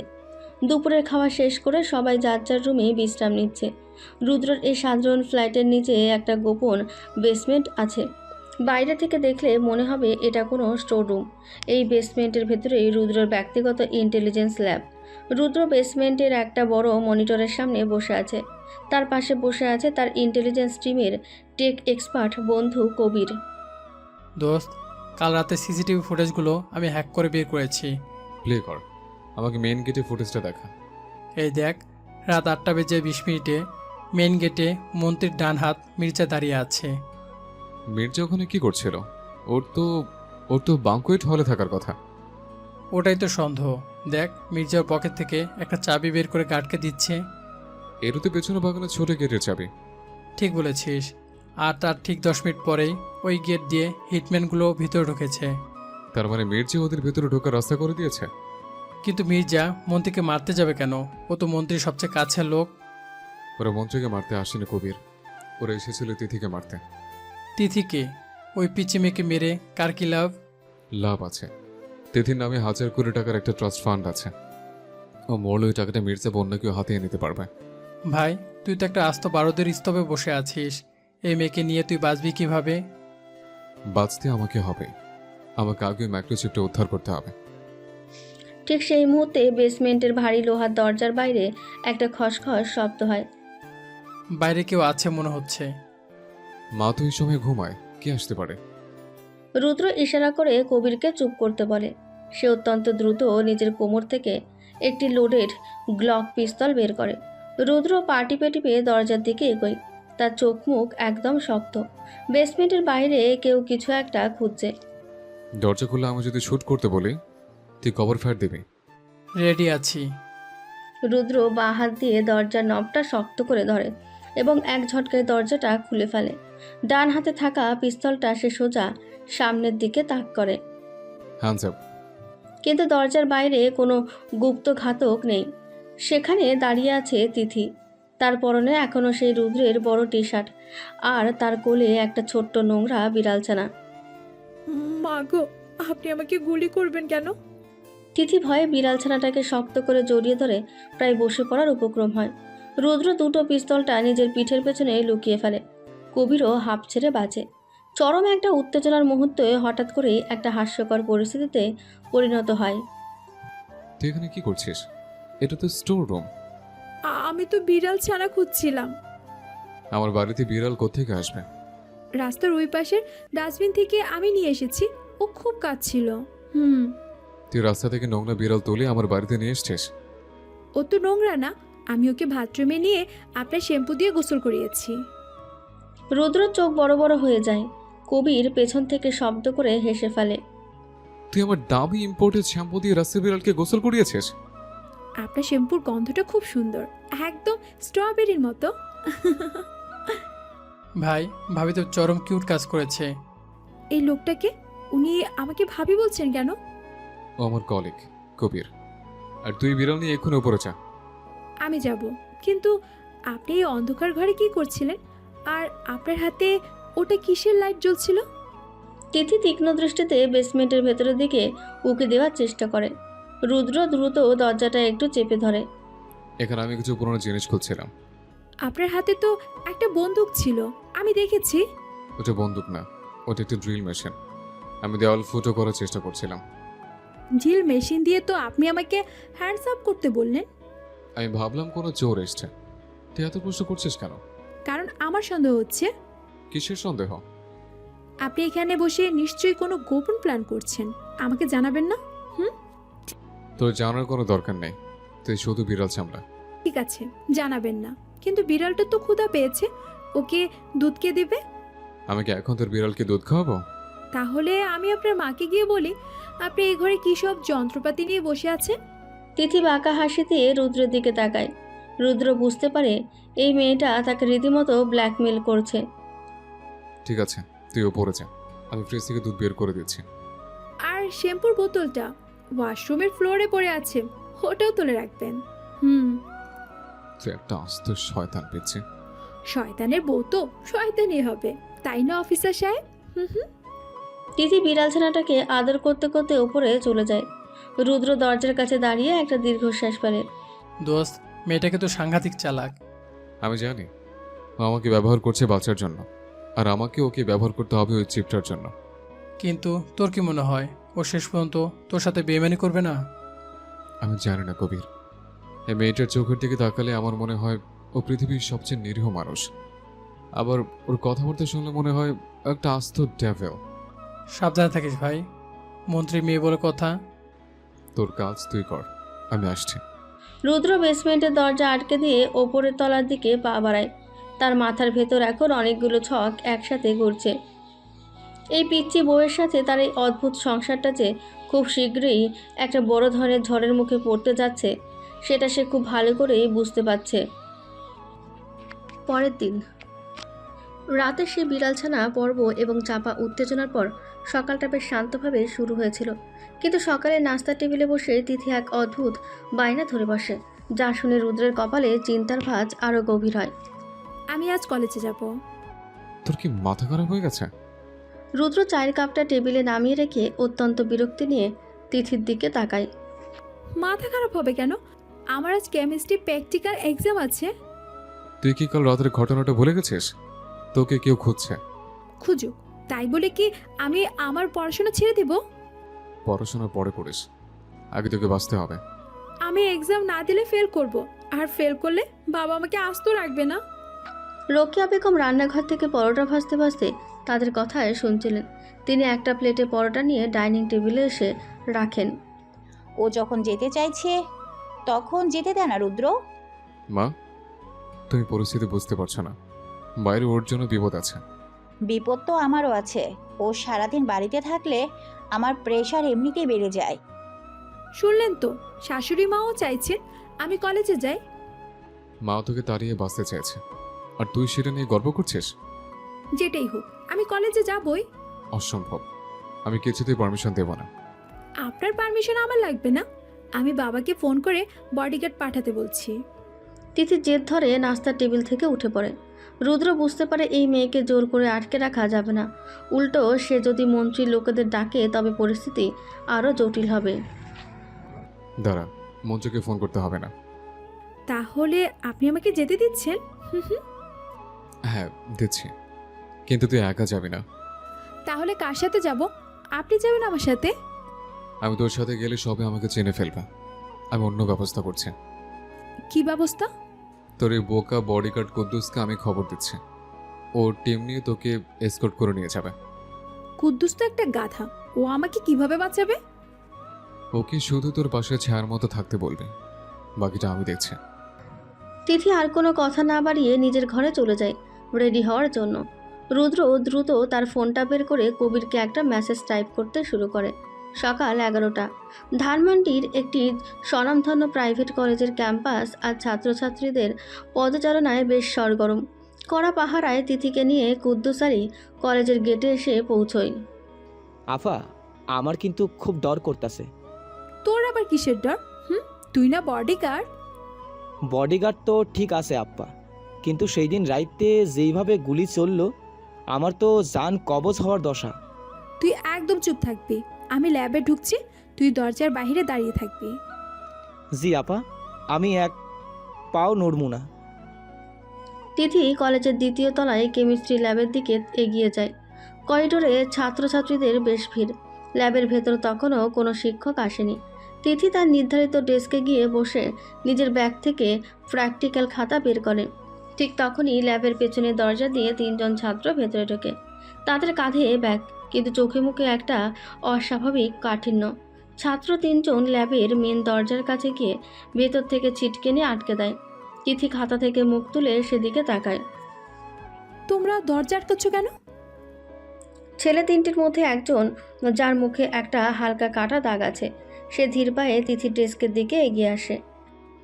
দরজাটা আটকে দিলাম যাতে তোমার বডিগার্ড ভেতরে আসতে না পারে। মানে কি? তোমরা কারা? আমরা তোমার জম। কাল রাতে তুমি বেঁচে গেছো, কিন্তু আজ আর পালাতে পারবে না। তিথি আতঙ্কে কয়েক পা পিছিয়ে যায়। ছেলেটির কথা শেষ হতেই বাকি 2 জন তাদের ব্যাগের ভেতর থেকে ধারালো চাপাতি বের করে। ঠিক সেই মুহূর্তে ল্যাবের সাথে সংযুক্ত প্রিপারেশন রুমের দরজাটা ক্যাচ করে খুলে যায়। ভেতর থেকে বেরিয়ে আসেন একজন অত্যন্ত নার্ভাস চেহারা লোক। পরনে একটা ঢিলেঢালা পুরনো চেক শার্ট, চোখে মোটা ফ্রেমের চশমা, আর মাথায় চুলগুলো একপাশে চ্যাপটা করে আঁচড়ানো। হ্যাঁ, এক্সকিউজ মি, তোমরা কি সবাই সেকেন্ড ইয়ারের স্টুডেন্ট? লোকটির কাঁপা কাঁপা গলা আর হাতে ধরা একটা জ্যামিতি বক্স দেখে গুন্ডারা বিরক্ত হয়ে তার দিকে তাকায়। এই বুইরা, কে রে? তুই কোত্থেকে আইলি? আমি তোমাদের নতুন সাবস্টিটিউট প্রফেসর। আমার নাম রুহুল আমিন। তিথি লোকটির দিকে তাকিয়ে আক্ষরিক অর্থে হা হয়ে যায়। মোটা চশমা আর নার্ভাস বডি ল্যাঙ্গুয়েজের আড়ালে এই লোকটা আর কেউ নয়, স্বয়ং রুদ্র। এই মাস্টার, চুপচাপ ওইদিকে মুখ ঘুইরা খাড়ায় থাক। চিল্লা পাল্লা করলে তোরেও কাইটা ফালামো। ও মা গো, তোমরা ক্লাসরুমে সব কি নিয়ে এসছো? এগুলো তো বেআইনি। রুদ্র এমনভাবে কাঁপতে শুরু করে যেন সে জীবনে প্রথমবার অস্ত্র দেখছে। তার হাত থেকে ধপাস করে জ্যামিতি বক্সটা নিচে পড়ে যায়। আর এই বুইরারে আগে সরাতো, ঘ্যান ঘ্যান করতাছে। পেছনের একজন গুন্ডা চাপাতি হাতে রুদ্রের দিকে তেড়ে যায়। রুদ্র ভয়ে 2 হাত দিয়ে নিজের মুখ ঢাকার অভিনয় করে। গুন্ডাটা রুদ্রের কলার ধরতে যাবে, ঠিক তখনই রুদ্রের পা যেন ভুলবশত ল্যাবের একটা টুলের সাথে আটকে যায়। সে সোজা গুন্ডাটার গায়ের ওপর গিয়ে পড়ে। পড়ার ঠিক আগ মুহূর্তে রুদ্র অত্যন্ত সুকৌশলে জ্যামিতি বক্স থেকে ছিটকে পড়া তীক্ষ্ণ কাটা কম্পাসটা তুলে নেয়। কেউ কিছু বুঝে ওঠার আগে রুদ্র কাটা কম্পাসটা গুন্ডাটার ডান হাতের কবজির একটা নির্দিষ্ট স্নায়ুতে সজোরে গেঁথে দেয়। আমার হাত। স্নায়ুতে আঘাত লাগায় গুন্ডাটার হাত সাথে সাথেই অবশ হয়ে যায় এবং চাপাতিটা মেঝেতে পড়ে ঝনঝন শব্দ করে। ওরে বাবারে, আমি তো পড়ে যাচ্ছিলাম। তোর হাতে কি কিছু ফুটেছে বাবা? রুদ্র অত্যন্ত নার্ভাসভাবে উঠে দাঁড়ায়, যেন সে কিছুই জানে না। তিথি মুগ্ধ হয়ে এই অ্যাকশন দেখছে। হারামজাদা মাস্টার, তুই ওর হাতে কি মারছিস? কাটা দাগওয়ালা ছেলেটা এবার ক্ষিপ্ত হয়ে রুদ্রের দিকে দৌড়ে আসে। আমি তো কিছু করিনি, আমি তো শুধু ডাস্টারটা করছিলাম। রুদ্র পেছনের ব্ল্যাকবোর্ডের নিচ থেকে চক পাউডার ভর্তি একটা বিশাল ডাস্টার হাতে তুলে নেয়। ছেলেটা যখনই রুদ্রের বুকের কাছে সে চাপাতি চালাতে যাবে, রুদ্র ভয়ে ডাস্টারটা সোজা ছেলেটার চোখের ওপর আছড়ে মারে। উফ, আমার চোখ, আমি কিছু দেখতে পারতাছি না। ছেলেটা চোখ চেপে ধরে ব্যথায় চিৎকার করতে থাকে। ঘন চক পাউডারে তার চোখ জ্বলে যাচ্ছে। তৃতীয় গুণাটা বুঝতে পারে এই শিক্ষক সাধারণ কেউ নয়। সে এবার চাপাতি বাদ দিয়ে নিজের প্যান্টের পকেট থেকে একটা ছোট্ট পিস্তল বের করে রুদ্রের দিকে তাক করে। মাস্টার, এবার তুই শেষ। বন্দুক? আমাকে মেরো না বাবা, আমি তো শুধু কেমিক্যাল টেস্ট করছিলাম। রুদ্রের চোখ চশমার আড়ালে তীক্ষ্ণ হয়ে ওঠে, কিন্তু তার বডি ল্যাঙ্গুয়েজ তখনও একজন ভীতু শিক্ষকের মতোই। রুদ্র ভয়ে পেঁচাতে পেঁচাতে ল্যাবের টেবিলের ওপর রাখা একটা কাচের বিকার হাতে তুলে নেয়। বিকারে ছিল কনসেন্ট্রেট সালফিউরিক অ্যাসিড H2SO4। গুন্ডাটা পিস্তলের ট্রিগার চাপতে যাবে, ঠিক সেই মুহূর্তে রুদ্র ভয়ে কাঁপতে কাঁপতে বিকারের অ্যাসিডটুকু সোজা গুন্ডাটার পিস্তল ধরা হাতের উপরে ছুঁড়ে মারে। জ্বইলা গেল, আমার হাত জ্বলে গেল। অ্যাসিডের তীব্রতায় গুন্ডাটার চামড়া পুড়তে শুরু করে এবং যন্ত্রণায় সে পিস্তলটা ফ্লোরে ফেলে দেয়। অ্যাসিড ফ্লোরে পড়তে সেখান থেকে একটা ধোঁয়ার সৃষ্টি হয়। হ্যাঁ হ্যাঁ, অ্যাসিড পড়ে গেল। তোমরা সব কি করছো ক্লাসরুমে? রুদ্র দ্রুত নিজের চশমাটা ঠিক করে নেয়। মাত্র 1 মিনিটের মধ্যে 3জন প্রফেশনাল হিটম্যান মেঝেতে পড়ে কাতরাচ্ছে। তিথি বাকরুদ্ধ হয়ে দাঁড়িয়ে আছে। সে বুঝতে পারছে না যে একটা মানুষ কিভাবে একজন বোকা শিক্ষকের অভিনয় করতে করতে এত নিখুঁত অ্যাকশন করতে পারে। হ্যাঁ মেয়ে, তুমি দাঁড়িয়ে আছো কেন? বাইরে গিয়ে সিকিউরিটি রাখো। হ্যাঁ, আমি ডাকছি। তৃথি দ্রুত দরজার সিটকিনি খুলে বাইরে যায়। কুদ্দুস আর কলেজের গার্ডরা তখন করিডোরে দৌড়াদৌড়ি শুরু করেছে। দুপুরের এই ভয়ানক ঘটনার পর স্থানীয় পুলিশ আসার আগে রুদ্র সবার অলক্ষ্যে তার ছদ্মবেশ খুলে সেখান থেকে বেরিয়ে আসে। পরবর্তীতে কুদ্দুসের মাধ্যমে তিথিকে করা নিরাপত্তায় মিরপুরের ফ্ল্যাটে ফিরিয়ে আনা হয়। এরপর সারাটা বিকেল আর সন্ধ্যা তিথি নিজের ঘরের ভেতর গুম হয়ে বসে থাকে। সে বুঝতে পেরেছে মৃত্যু তার খুব কাছাকাছি ঘুরছে। চরম আতঙ্কে তার মুখ দিয়ে একটা কথাও বের হয়নি। ঘড়ির কাঁটায় তখন রাত 11টা বাজে। মিরপুরের ফ্ল্যাটের চারদিকে এখন একদম নীরবতা। রুদ্রের শোবার ঘরে হালকা নীল রঙের একটা ডিম লাইট জ্বলছে। তিথি বিছানার এক কোণায় হাঁটুতে মুখ গুজে বসে আছে। তার শরীরটা মাঝে মাঝে হালকা কেঁপে ওঠে। তিথি তখন ঘরের দরজা ঠেলে রুদ্রর ভেতরে ঢোকে। তার হাতে 1 গ্লাস পানি। সে তার গম্ভীর চেহারাটা নিয়ে ধীরে ধীরে তিথির বিছানার পাশে এসে বসে। পানি খাবি একটু? না, সকাল থেকে তো কিছুই খাসনি, শরীর তো দুর্বল হয়ে যাবে। আমার কিছু খেতে ইচ্ছে করছে না। তিথির গলার স্বর ভাঙা ভাঙা। রুদ্র পানির গ্লাসটা সাইড টেবিলের ওপর রেখে দেয়। ঘরে এক অদ্ভুত থমথমে নীরবতা নেমে আসে। রুদ্র তিথির দিকে তাকিয়ে থাকে। দিনের বেলা যে মেয়েটা বোরিং প্রফেসরের অ্যাকশন দেখে অবাক হয়েছিল, সে এখন ভয়ে কুঁকড়ে আছে। ভয় পাচ্ছিস? হুম। আমি তো আছি, ভয় পাওয়ার কি আছে? তিথি আস্তে করে মুখ তুলে রুদ্রের দিকে তাকায়। তার চোখ দুটো টকটকে লাল। সে কোনো কথা না বলে হঠাৎ করে নিজের 2 হাত দিয়ে রুদ্রের ডান হাতটা শক্ত করে জড়িয়ে ধরে। রুদ্র চমকে ওঠে। তার মতন একজন স্পেশাল অফিসারের জীবনে এমন ইমোশনাল মুহূর্ত এর আগে কখনো আসেনি। সে হাতটা সরিয়ে নেওয়ার বদলে তিথির হাতটা হালকা করে চেপে ধরে। ওরা আমাকে মেরে ফেলবে, তাই না? আমি বেঁচে থাকতে কেউ তোর গায়ে একটা আঁচড়ও লাগাতে পারবে না। কিন্তু আপনি কতদিন আমাকে বাঁচাবেন? আপনি তো আমাকে ডিভোর্স দিয়ে চলে যাবেন। সেটা আমি পরে ভাববো, আগে তোকে জাল থেকে বের করতে হবে।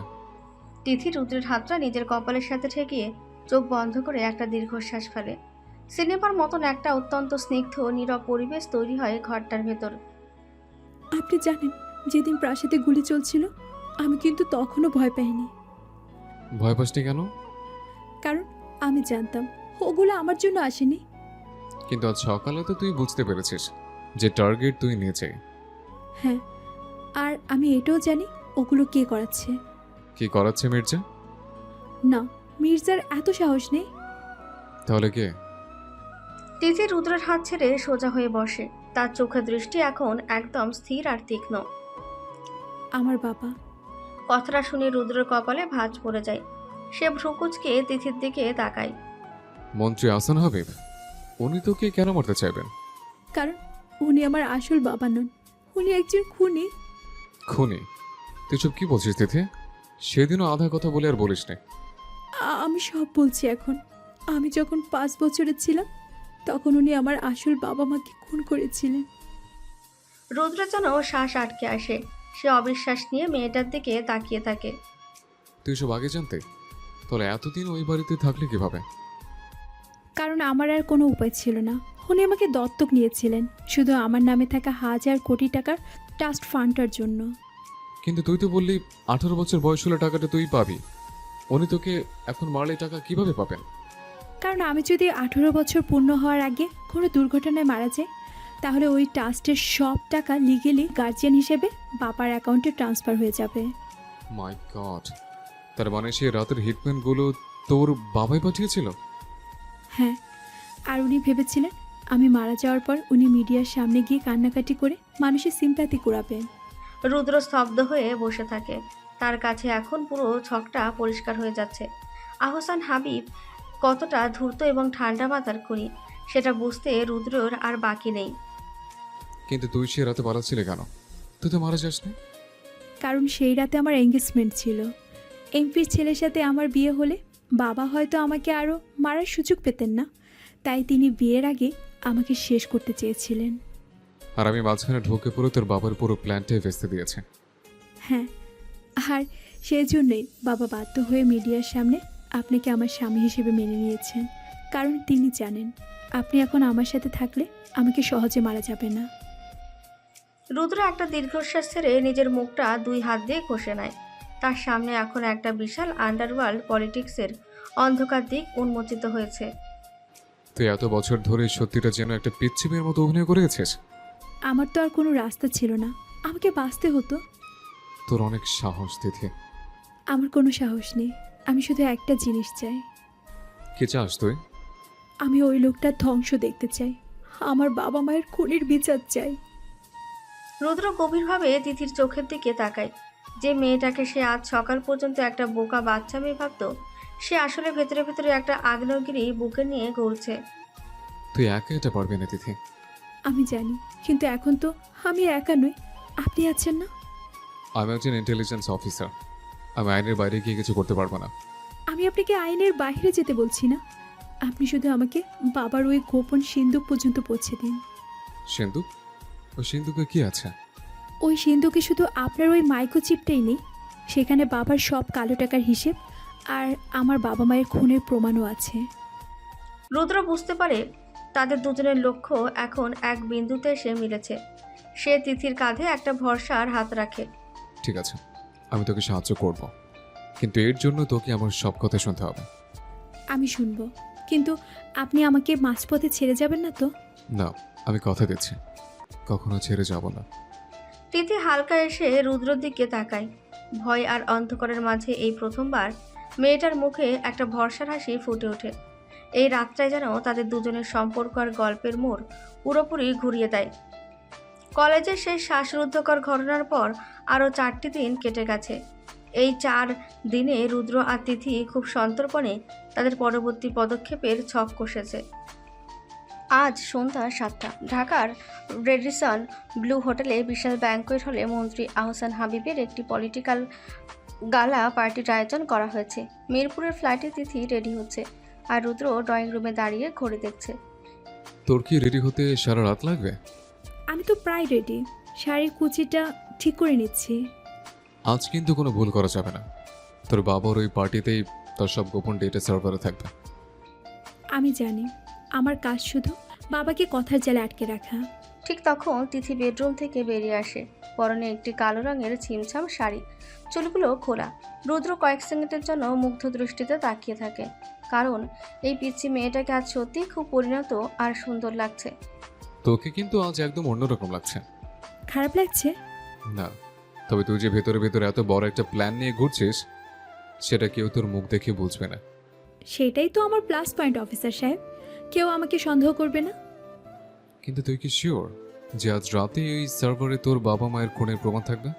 হ্যাঁ, কারণ কাল আমার 18 বছর পূর্ণ হবে। আজ রাতে মির্জা আঙ্কেল আর বাবা ট্রাস্ট ফান্ডের সব পেপারস রেডি করবে। ঠিক আছে, আমি সার্ভার রুমে ঢুকে ডেটা হ্যাক করব। তুই শুধু নজর রাখবি কেউ যেন সেদিকে না যায়। তারা দুজনে বাড়ি থেকে বেরিয়ে গাড়িতে ওঠে। রাতের জ্যাম পেরিয়ে ঠিক 8টায় তাদের গাড়ি রেডিসন হোটেলের পার্টিতে এসে পৌঁছায়। হোটেলের ব্যাংকোয়েট হল তখন ভিআইপি অতিথি আর পলিটিশিয়ানদের ভিড়ে জমজমাট। মন্ত্রী আহসান হাবিব এবং তার ডান হাত মির্জা এক কোণায় দাঁড়িয়ে কথা বলছিলেন। তিথি আর রুদ্রকে একসাথে ঢুকতে দেখে মন্ত্রীর মুখটা কালো হয়ে যায়। আসসালামু আলাইকুম বাবা, কেমন আছো তুমি? ওয়ালাইকুম আসসালাম। তুই এখানে কি করছিস তিথি? তোকে না আমি বাড়িতে থাকতে বলেছিলাম। বাড়িতে তো আমার একা একা ভালো লাগে না বাবা, আর রুদ্র বলল আমাকে এখানে নিয়ে আসবে। তিথি অত্যন্ত নিখুঁতভাবে একটা বোকা আর আদুরে মেয়ের অভিনয় শুরু করে দেয়। রুদ্র মন্ত্রীর দিকে তাকিয়ে হালকা মাথা নাড়ে। আসসালামু আলাইকুম মন্ত্রী সাহেব। ও খুব জেদ করছিল, তাই নিয়ে এলাম। তাই সাবধানে রেখো ওকে। আমার কিন্তু কালকের হেডলাইনে কোনো আজে বাজে খবর চাই না। আপনি নিশ্চিন্ত থাকুন। মন্ত্রী অন্য অতিথিদের সাথে কথা বলতে ব্যস্ত হয়ে পড়েন। মির্জা আর চোখে রুদ্রর দিকে তাকাতে থাকে। রুদ্র বুঝতে পারে মির্জা তাকে সন্দেহ করছে। আমি এবার সার্ভার রুমের দিকে যাচ্ছি, তুই মির্জাকে ব্যস্ত রাখ। ঠিক আছে, আপনি সাবধানে যাবেন। রুদ্র ভিড়ের সাথে মিশে গিয়ে ধীরে ধীরে ব্যাংকুয়েট হলের পেছনের করিডোরের দিকে চলে যায়। অন্যদিকে তিথি মির্জার সামনে গিয়ে দাঁড়ায়। মির্জা আঙ্কেল, আপনি এখানে একা দাঁড়িয়ে আছেন কেন? খাবার খাবেন না? হুম হুম। খাবো মা, তুমি খেয়েছো? না, আমার রুদ্রের জন্য অপেক্ষা করতে হবে। ও ওয়াশরুমে গেছে। ওয়াশরুমে? কিন্তু ওইদিকের করিডোর তো বন্ধ। তাই নাকি? আমি তো দেখলাম ও ওইদিকে গেল। মির্জার চোখে সন্দেহের ছায়া ঘনীভূত হয়। সে তিথিকে পাশ কাটিয়ে দ্রুত পেছনের করিডোরের দিকে পা বাড়ায়। তিথি বুঝতে পারে রুদ্র বিপদে পড়তে যাচ্ছে। এদিকে রুদ্র হোটেলের সিকিউরিটি কন্ট্রোল রুমের গার্ডকে অজ্ঞান করে ভেতরের সার্ভার প্যানেলে নিজের পেন ড্রাইভ লাগিয়ে দিয়েছে। স্ক্রিনে ডেটা ট্রান্সফার হচ্ছে। 70%, 80%। হঠাৎ কন্ট্রোল রুমের দরজাটা সজোরে খুলে যায়। মির্জা তার হাতে একটি সাইলেন্সার লাগানো পিস্তল নিয়ে ভেতরে ঢোকে।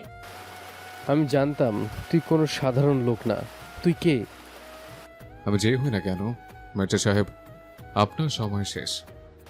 আমার না, সময় তোর শেষ। মির্জা ট্রিগার চাপার আগে রুদ্র বিদ্যুতের বেগে নিচু হয়ে যায় এবং নিজের পা দিয়ে মির্জার হাতে সজোরে লাথি মারে।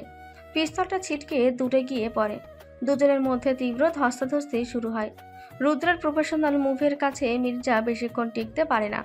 রুদ্র তাকে ফ্লোরে আছড়ে ফেলে জ্ঞান হারানো পর্যন্ত একটি নির্দিষ্ট নার্ভে চাপ দিয়ে রাখে। স্ক্রিনে তখন 100% কমপ্লিট লেখা ওঠে। রুদ্র পেন ড্রাইভটা পকেটে ঢুকিয়ে দ্রুত কন্ট্রোল রুম থেকে বেরিয়ে আসে। তিথি, কাজ হয়ে গেছে, জলদি বের হ। মির্জা আঙ্কেল কোথায়? ওর ব্যবস্থা আমি করেছি। কেউ কিছু বোঝার আগে আমাদের পার্কিংয়ে যেতে হবে। তারা দুজন দ্রুত ভিড় এড়িয়ে আন্ডারগ্রাউন্ড পার্কিং লটের দিকে চলে যায়। কিন্তু পার্কিং লটে পৌঁছাতেই তাদের চারপাশ থেকে 10-12 জন সশস্ত্র গার্ড ঘিরে ধরে। মন্ত্রী সিকিউরিটি চিফ সামনে এগিয়ে আসে, তার হাতে অটোমেটিক রাইফেল। মিনিস্টার স্যারের অর্ডার আছে আপনাদের দুজনকে এখানে শেষ করে দিতে। তুই কি পাগল? মন্ত্রী মেয়েকে তোরা মারবি? স্যারের কাছে টাচ ফান্ডের থেকে নিজের পলিটিক্যাল ক্যারিয়ার বেশি দামি। আপনারা বড্ড বেশি জেনে গেছেন। পরিস্থিতি পুরোপুরি নিয়ন্ত্রণের বাইরে। রুদ্র নিজের কোমর থেকে পিস্তল বের করে, কিন্তু এতজনের সামনে একা ফাইট করা অসম্ভব। ঠিক তখনই তিথি তার শাড়ির আঁচলের নিচ থেকে মন্ত্রীর ব্যক্তিগত গাড়ির রিমোট চাবি বের করে। রুদ্র, আপনি শুধু কভার ফায়ার দিন। তিথি রিমোটের লাল বোতামটা চেপে ধরে। সাথে সাথে মন্ত্রীর মডিফাইড বিলাসবহুল গাড়িটা থেকে বিকট শব্দে একটা স্মোক অ্যালার্ম বেজে ওঠে এবং পুরো পার্কিং লন ঘন সাদা ধোঁয়ায় ভরে যায়। তুই কারো রিমোট পেলি কোথায়? আমি বাবার পকেট থেকে আগে সরিয়ে নিয়েছিলাম। জলদি গাড়িতে উঠুন। ধোয়ার মধ্যে গার্ডরা এলোপাথারি গুলি চালাতে শুরু করে। রুদ্র তিথিকে এক হাতে জড়িয়ে ধরে গাড়ির দিকে দৌড় দেয়। তিথি ড্রাইভিং সিটে বসে ইঞ্জিন স্টার্ট করে। রুদ্র অবাক হয়ে দেখে মেয়েটা শাড়ি পরে অত্যন্ত প্রফেশনাল রেসারের মতন গাড়িটা পার্কিং থেকে বের করে সোজা মেন রাস্তায় তুলে দেয়। তুই এত ভালো ড্রাইভ করতে জানিস? আমি অনেক কিছুই জানি। আপনি শুধু পেন ড্রাইভটা সামলে রাখুন। রাতের ফাঁকা রাস্তায় গাড়ি দুরন্ত গতিতে ছুটে চলে। তারা সোজা গাজীপুরের আউটস্কোর্টে একটি পরিত্যক্ত সেফ হাউসের দিকে যায়, যেটা রুদ্রের ইন্টেলিজেন্সের একটি গোপন আস্তানা। রাত তখন প্রায় 2টো। সেফ হাউসের ভেতরে হালকা আলো জ্বলছে। পার্কিং লটের ওই গোড়াগুলির মধ্যে রুদ্রর বাঁ কাঁধ ছুঁয়ে একটা বুলেট বেরিয়ে গেছে। সেখান থেকে রক্ত পড়ছে। আপনার শার্টটা খুলুন, প্রচুর রক্ত পড়ছে। কিছু হবে না, তুই আগে ডেটাগুলো চেক কর। যেটা আমি পরে চেক করব। আপনি আগে চুপচাপ বসুন। তিথি অত্যন্ত যত্ন করে ফার্স্ট এড বক্স থেকে তুলো আর অ্যান্টিসেপ্টিক বের করে রুদ্রের কাঁধের ক্ষতটা পরিষ্কার করতে শুরু করে। উফ, একটু আস্তে। খুব ব্যথা করছে না? গুলি লাগলেও তো ব্যথা করবে। তুই এত ঘাবড়াচ্ছিস কেন? আমি ঘাবড়াচ্ছি না, আমার খুব কষ্ট হচ্ছে। তিথির চোখ থেকে টপ টপ করে পানি পড়ে রুদ্রের হাতের ওপর পড়ে। রুদ্র মুখ তুলে মেয়েটার দিকে তাকায়। কাঁদছিস কেন তুই? কারণ আমার জন্য আপনার জীবনটা বিপদে পড়ে গেল। আমি তোকে কথা দিয়েছিলাম তোকে বাঁচাবো, আর আমার কাজে এটুকু ঝুঁকি থাকি। কিন্তু কালকের পর সব ঠিক হয়ে যাবে তো? হ্যাঁ, ইনশাল্লাহ সব ঠিক হবে। কাল তুই ওই ট্রাস্ট ফান্ডের টাকাটা একটা চ্যারিটিতে ডোনেট করে দিবি। আর আমি তোর বাবার এই ডেটাগুলো ইন্টারপোলকে পাঠিয়ে দেব। তাদের এই কথোপকথনের মাঝেই রুদ্রের ফোনটা বেজে ওঠে। স্ক্রিনে কবিরের নাম। হ্যালো কবির, বল। দোস্ত, তোরা কোথায়? আমি শুনেছি রেডিশনে বিশাল গোলাগুলি হয়েছে। হ্যাঁ, আমরা অল্পের জন্য বেঁচে গেছি। আমরা এখন গাজীপুরে সেফ হাউসে আছি। আমি এখনই আসছি, তোর জন্য ব্যাকআপ নিয়ে আসছি। রুদ্র ফোনটা কেটে দেয়। তিথি ক্ষতস্থানে ব্যান্ডেজ পেঁচিয়ে দিয়ে রুদ্রের পাশে বসে। রাতটা এক অদ্ভুত নীরবতার মধ্যে দিয়ে কাটতে থাকে। পরের দিন সকাল 8টা। সেফ হাউসের দরজায় গড়া নাড়ার শব্দ হয়। রুদ্র সতর্ক হয়ে দরজা খুলতে দেখে কবির দাঁড়িয়ে আছে। দোস্ত, তুই ঠিক আছিস? আমি ঠিক আছে। তুই একা এসছিস? ব্যাকআপ কোথায়? ব্যাকআপ আছে বাইরে, তুই আগে ডেটাটা আমাকে দে। তিথি বেডরুম থেকে ড্রয়িং রুমে আসে। তার চোখ হঠাৎ কবিরের জুতোর দিকে যায়। জুতোর তলায় এক অদ্ভুত লাল রঙের কাদা লেগে আছে। কবির ভাই, আপনি কি রেডিসন হোটেলের পার্কিং লটে গিয়েছিলেন? না তো ভাবি, কেন? কারণ আপনার জুতোর নিচে ওই পার্কিং লটের ফ্লোরে থাকা বিশেষ ফায়ার প্রুফ লাল মাটি লেগে আছে। আর এই মাটি ঢাকা শহরের আর কোথাও নেই। তিথির কথা শুনে রুদ্র চমকে ওঠে। সে কবিরের চোখের দিকে তাকায়। কবিরের চোখে মুখে একটা অপরাধবোধের ছায়া। কবির, তুই কাল রাতে পার্কিং লটে কি করছিলি? আমাকে ক্ষমা করে দিস দোস্ত, আমার আর কোনো উপায় ছিল না। কবির কথাটা শেষ করার আগে সেফ হাউসের দরজাটা পুরোপুরি খুলে যায়। বাইরে 10-12 জন কালো পোশাক পরা স্পেশাল ফোর্সের লোক দাঁড়িয়ে আছে। আর তাদের সামনে দাঁড়িয়ে আছেন রুদ্রর মা রোকেয়া বেগম। ওকে ডেটাটা দিয়ে দে রুদ্র, আর মেয়েটাকে আমার হাতে তুলে দে। রুদ্রের পায়ের নিচ থেকে যেন মাটি সরে যায়। সে অবিশ্বাসের দৃষ্টিতে নিজের মায়ের দিকে তাকায়। মা, তুমি এখানে কি করছো? আর তুমি এদের সাথে? আমি এদের সাথে না রুদ্র, এরা আমার সাথে। আমি স্পেশাল ফোর্সের একজন সাবেক চিফ ডিরেক্টর। কি বলছো তুমি এসব? তুমি তো একজন সাধারণ মানুষ। সাধারণ মানুষের অভিনয় করতে হয়েছিল শুধু এই দিনটার জন্য। তুই কি জানিস 14 বছর আগে এই তিথির বাবা মাকে কে মেরেছিল? আপনি মেরেছিলেন, তাই না? তিথি রুদ্রের পেছন থেকে বেরিয়ে এসে অত্যন্ত শক্ত গলায় কথাগুলো বলে। তার চোখে কোনো ভয় নেই, শুধু এক অদ্ভুত ঘৃণা। হ্যাঁ, আমি মেরেছিলাম। মন্ত্রী আহসান হাবিব আমাকে টাকা দিয়েছিল ওই কাজটা করার জন্য। মা, তুমি টাকার জন্য মানুষ খুন করেছো? তুমি এতটা নিচে নামতে পারলে? আমার টাকার খুব দরকার ছিল রুদ্র। আর তুই আমাকে মা ডাকছিস কেন? তুই তো আমার নিজের ছেলেও না। এই কথাটা রুদ্রের বুকের ভেতরে একটা হাতুড়ির মতো আঘাত করে। সে পাথর হয়ে দাঁড়িয়ে থাকে। আমি তোমার ছেলে না? না, তুই একটা অনাথ আশ্রমে বড় হয়েছিলি। আমি তোকে দত্তক নিয়েছিলাম। তারপর তোকে স্পেশাল ফোর্সের ট্রেনিং দিয়ে এই ইন্টেলিজেন্ট ইউনিটে ঢুকিয়েছিলাম, যাতে দরকারে তোকে আমি ব্যবহার করতে পারি। রুদ্রের হাত থেকে তার পিস্তলটা মাটিতে পড়ে যায়। তার পুরো পৃথিবীটা এক মুহূর্তের মিথ্যে হয়ে গেছে। সে যাকে নিজের মা ভেবে এসেছে সে আসলে একজন খুনি, এবং তাকে শুধু একটা দাবার গুটি হিসেবে ব্যবহার করেছে। এবার ইমোশনাল বাদ দে রুদ্র, পেন ড্রাইভটা আমাকে দে, আর তিথিকে আমার সাথে যেতে দে। আমি তোকে কিছুই করব না। রুদ্র নিশ্চল হয়ে দাঁড়িয়ে থাকে। ঠিক তখন তিথি রুদ্রের হাতটা শক্ত করে ধরে। আপনি ডেটা জানতো? ডেটা আমার কাছে। তাহলে দিয়ে দে চুপচাপ।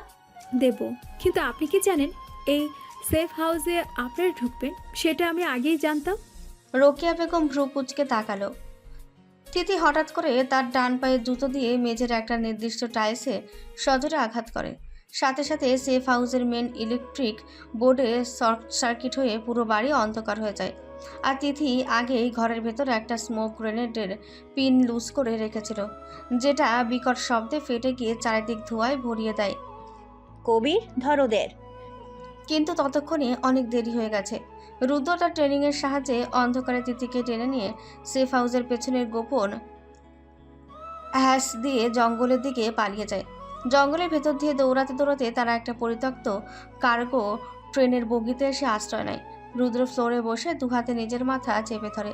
সে মানসিকভাবে পুরোপুরি ভেঙে পড়েছে। রুদ্র, আপনি ঠিক আছেন তো? সব মিথ্যে তিথি। আমার পরিচয়, আমার মা, আমার পেশাব সব মিথ্যে। আমি কার জন্য লড়ছি? তিথি ধীরে ধীরে রুদ্রের কাছে বসে। সে নিজের শাড়ির আঁচল দিয়ে রুদ্রের কপালে ঘাম মুছে দেয়। আপনি মিথ্যা নন, আপনার ভিতরের ভালো মানুষটা মিথ্যে নয়। আমি এখন কি করব? আমি তো সব হারিয়ে ফেললাম। সব হারাননি, আমি তো আছি। আপনি একটা নকল মা হারিয়েছেন ঠিকই, কিন্তু একজন সত্যিকারের জীবনসঙ্গী পেয়েছেন। এবার লড়াইটা আমরা একসাথে করব। এই চরম বিপদের মাঝে রুদ্র তিথির চোখের দিকে তাকিয়ে একটা অদ্ভুত শান্তি খুঁজে পায়। সে মেয়েটার কপালে একটা হালকা চুমুক খায়। তোরা জন্মদিন না? হ্যাঁ, আজ আমার 18 বছর পূর্ণ হলো। তোরা আজকে এই খেলার শেষ চালটা আমি খেলবো। বেশি বেচাবো না, একদম সোজা ফিনিশ করব। দুপুর 12টা বেজে গেছে। শীতলক্ষা নদীর মাঝখানে মন্ত্রী এহসান হাবিবের একটি বিলাসবহুল প্রাইভেট ইয়ট ভাসছে। ইয়টের কনফারেন্স রুমে মন্ত্রী আহসান হাবিব, রোকেয়া বেগম এবং কবির বসে আছে। তাদের সামনে হাত পা বাঁধা অবস্থায় বসে আছে তিথি। কিছুক্ষণ আগে রুদ্র আর তিথি ইচ্ছা করেই ধরা দিয়েছে। রুদ্রকে অন্য একটি রুমে আটকে রাখা হয়েছে। শুভ জন্মদিন মা জননী। অবশেষে তুমি 18 বছরে পা দিলে। বাবা, আমাকে ছেড়ে দাও প্লিজ, আমি কাউকে কিছু বলবো না। তিথি আবারও তার সেই পিচ্চি আর ভীতু মেয়ের অভিনয় ফিরে গেছে। নাটক করিস না মেয়ে, চুপচাপ ওই ল্যাপটপের স্ক্রিনের দিকে তাকিয়ে রেটিনা স্ক্যান কর। হ্যাঁ তিথি, জাস্ট একটা চোখের স্ক্যান, আর ট্রাস্ট ফান্ডের সব টাকা আমার অ্যাকাউন্টে চলে আসবে। তারপর তুই মুক্ত। সত্যি তো? আমাকে মারবে না তো? আরে না না, তুই তো আমার মেয়ে, জলদি স্ক্যান কর। তিথি কাঁপতে কাঁপতে ল্যাপটপের স্ক্রিনের সামনে নিজের চোখ রাখে। একটা সবুজ লেজার তার চোখ স্ক্যান করে। সবাই শ্বাস বন্ধ করে স্ক্রিনের দিকে তাকিয়ে থাকে। স্ক্রিনে প্রসেসিং লেখা ওঠে, কিন্তু কয়েক সেকেন্ড পর হঠাৎ স্ক্রিনটা সবুজ হওয়ার বদলে টকটকে লাল হয়ে যায়। স্ক্রিনে বড় বড় করে লেখা ওঠে protocol 0, RAB and Interpol alert activated. কি হলো এটা? টাকা কোথায়? টাকা তো আমি সকালে ট্রেনে বসে একটা এতিমখানার অ্যাকাউন্টে ট্রান্সফার করে দিয়েছি বাবা। তিথির গলা থেকে ভয়ে লেশমাত্র নেই। সে বাঁকা হেসে মন্ত্রীর দিকে তাকায়। হারামজাদি, তুই আমাদের সাথে গেম খেললি? রোকেয়া বেগম পিস্তল বের করতে যাবে, ঠিক তখনই ইয়টের ছাদের কাঁচ প্রচণ্ড শব্দে ভেঙে যায়। রুদ্র একটা দড়ি ধরে সোজা কনফারেন্স রুমের ভেতরে লাফ দিয়ে পড়ে। তার হাতে একটা অটোমেটিক রাইফেল। সে চোখের পলকে কবিরের পায়ে গুলি করে তাকে মেঝেতে ফেলে দেয়। কেউ নড়বে না, গেম ওভার। রুদ্র, তুই ভাবছিস এই খেলনা বন্দুক দিয়ে আমাকে ভয় দেখাবে? বাইরে তাকিয়ে দেখুন মন্ত্রী সাহেব। মন্ত্রী আর রোকেয়া জানালার বাইরে তাকিয়ে দেখে চারিদিক থেকে র্যাবের স্পেশাল ফোর্সের স্পিডবোট ইয়টটাকে ঘিরে ফেলেছে। আকাশের ওপর একটা পুলিশ হেলিকপ্টার চক্কর দিচ্ছে। তুই তোর নিজের মায়ের সাথে বেইমানি করলি রুদ্র? তুমি তো সকালে নিজে বললে আমি তোমার ছেলে না, আর আমি বেইমানি করিনি। আমি শুধু আমার দেশের আর আমার স্ত্রীর প্রতি ডিউটি পালন করেছি। তিথি নিজের হাতের বাঁধন আগেই খুলে ফেলেছিল। সে রুদ্রর পাশে গিয়ে দাঁড়ায়। রুদ্র ওই পেন ড্রাইভের ডেটা আগেই ডেভ হেডকোয়ার্টারে পাঠিয়ে দিয়েছিল। আমরা ইচ্ছে করেই ধরা দিয়েছিলাম যাতে আপনারা সবাই এক জায়গায় জড়ো হন। কয়েক মিনিটের মধ্যেই র্যাবের অফিসাররা ভেতরে প্রবেশ করে। মন্ত্রী এহসান হাবিব, রোকেয়া বেগম এবং কবিরকে অ্যারেস্ট করে নিয়ে যায়। রোকেয়া যাওয়ার সময় শেষবারের মতন রুদ্রের দিকে তাকায়, কিন্তু রুদ্র তার দিক থেকে মুখ ফিরিয়ে নিয়ে তিথির হাত শক্ত করে ধরে। এই ঘটনার পর 4 মাস কেটে গেছে। শীতের স্নিগ্ধ বিকেল। সিলেটের একটি চা বাগানের মাঝখানে থাকা সুন্দর একটা রিসর্টের ব্যালকনি। রুদ্র এখন ইন্টেলিজেন্সের ডিরেক্টর প্রমোশন পেয়েছে। সে ব্যালকনিতে দাঁড়িয়ে কফি খাচ্ছে। এমন সময় তিথি দৌড়ে আসে। পরনে একটা বিশাল বড় ওভারসাইজ হুডি, হাতে 1 গ্লাস চকলেট মিল্কশেক। রুদ্র, আমার বিড়াল ছানাটাকে দেখেছেন? তোর বিড়ালকে আমি পকেটে নিয়ে ঘুরি? আপনি নিশ্চয়ই ওকে বকা দিয়েছেন। ও বেচারি ভয় পেয়ে পালিয়েছে। আমি বকা দিইনি, ওর নিচে থেকে আমার ল্যাপটপের চার্জার চিবিয়ে খাচ্ছিল। রুদ্র কৃত্রিম রাগ দেখিয়ে বলে। তিথি গাল ফুলিয়ে ব্যালকনির রেলিংয়ে হেলান দিয়ে দাঁড়ায়। দূর, আপনি বড্ড আনরোমান্টিক। 4 মাস হয়ে গেল বিয়ে হয়েছে, এখনো শুধুই ধমক দেন। আমি ধমক দিই? তুই যে সারা দেশে আন্ডারওয়ার্ল্ডকে নিজের বুদ্ধিতে মাটিতে নামিয়ে আনলি, সেটার কি? সেটা তো আমি বাধ্য হয়ে করেছিলাম, কিন্তু এখন তো আমি শুধুই আপনার পিচ্ছি বউ। রুদ্র কফির মগটা টেবিলে নামিয়ে রেখে একটা দীর্ঘশ্বাস ফেলে। তারপর আলতো করে তিথিকে নিজের কাছে টেনে নেয়। তুই পিচ্ছিই আছিস, তবে আমার জীবনের সবচেয়ে দামি পিচ্ছি। তিথি মিষ্টি করে হেসে রুদ্রের বুকে মাথা রাখে। পরন্ত বিকেলের সোনালি আলোয় তাদের দুজনের ছায়া এক হয়ে যায়। চারপাশের সব রহস্য, ভয় আর অন্ধকার দূর হয়ে তাদের জীবনে এক অদ্ভুত স্নিগ্ধ সকালের সূচনা হয়।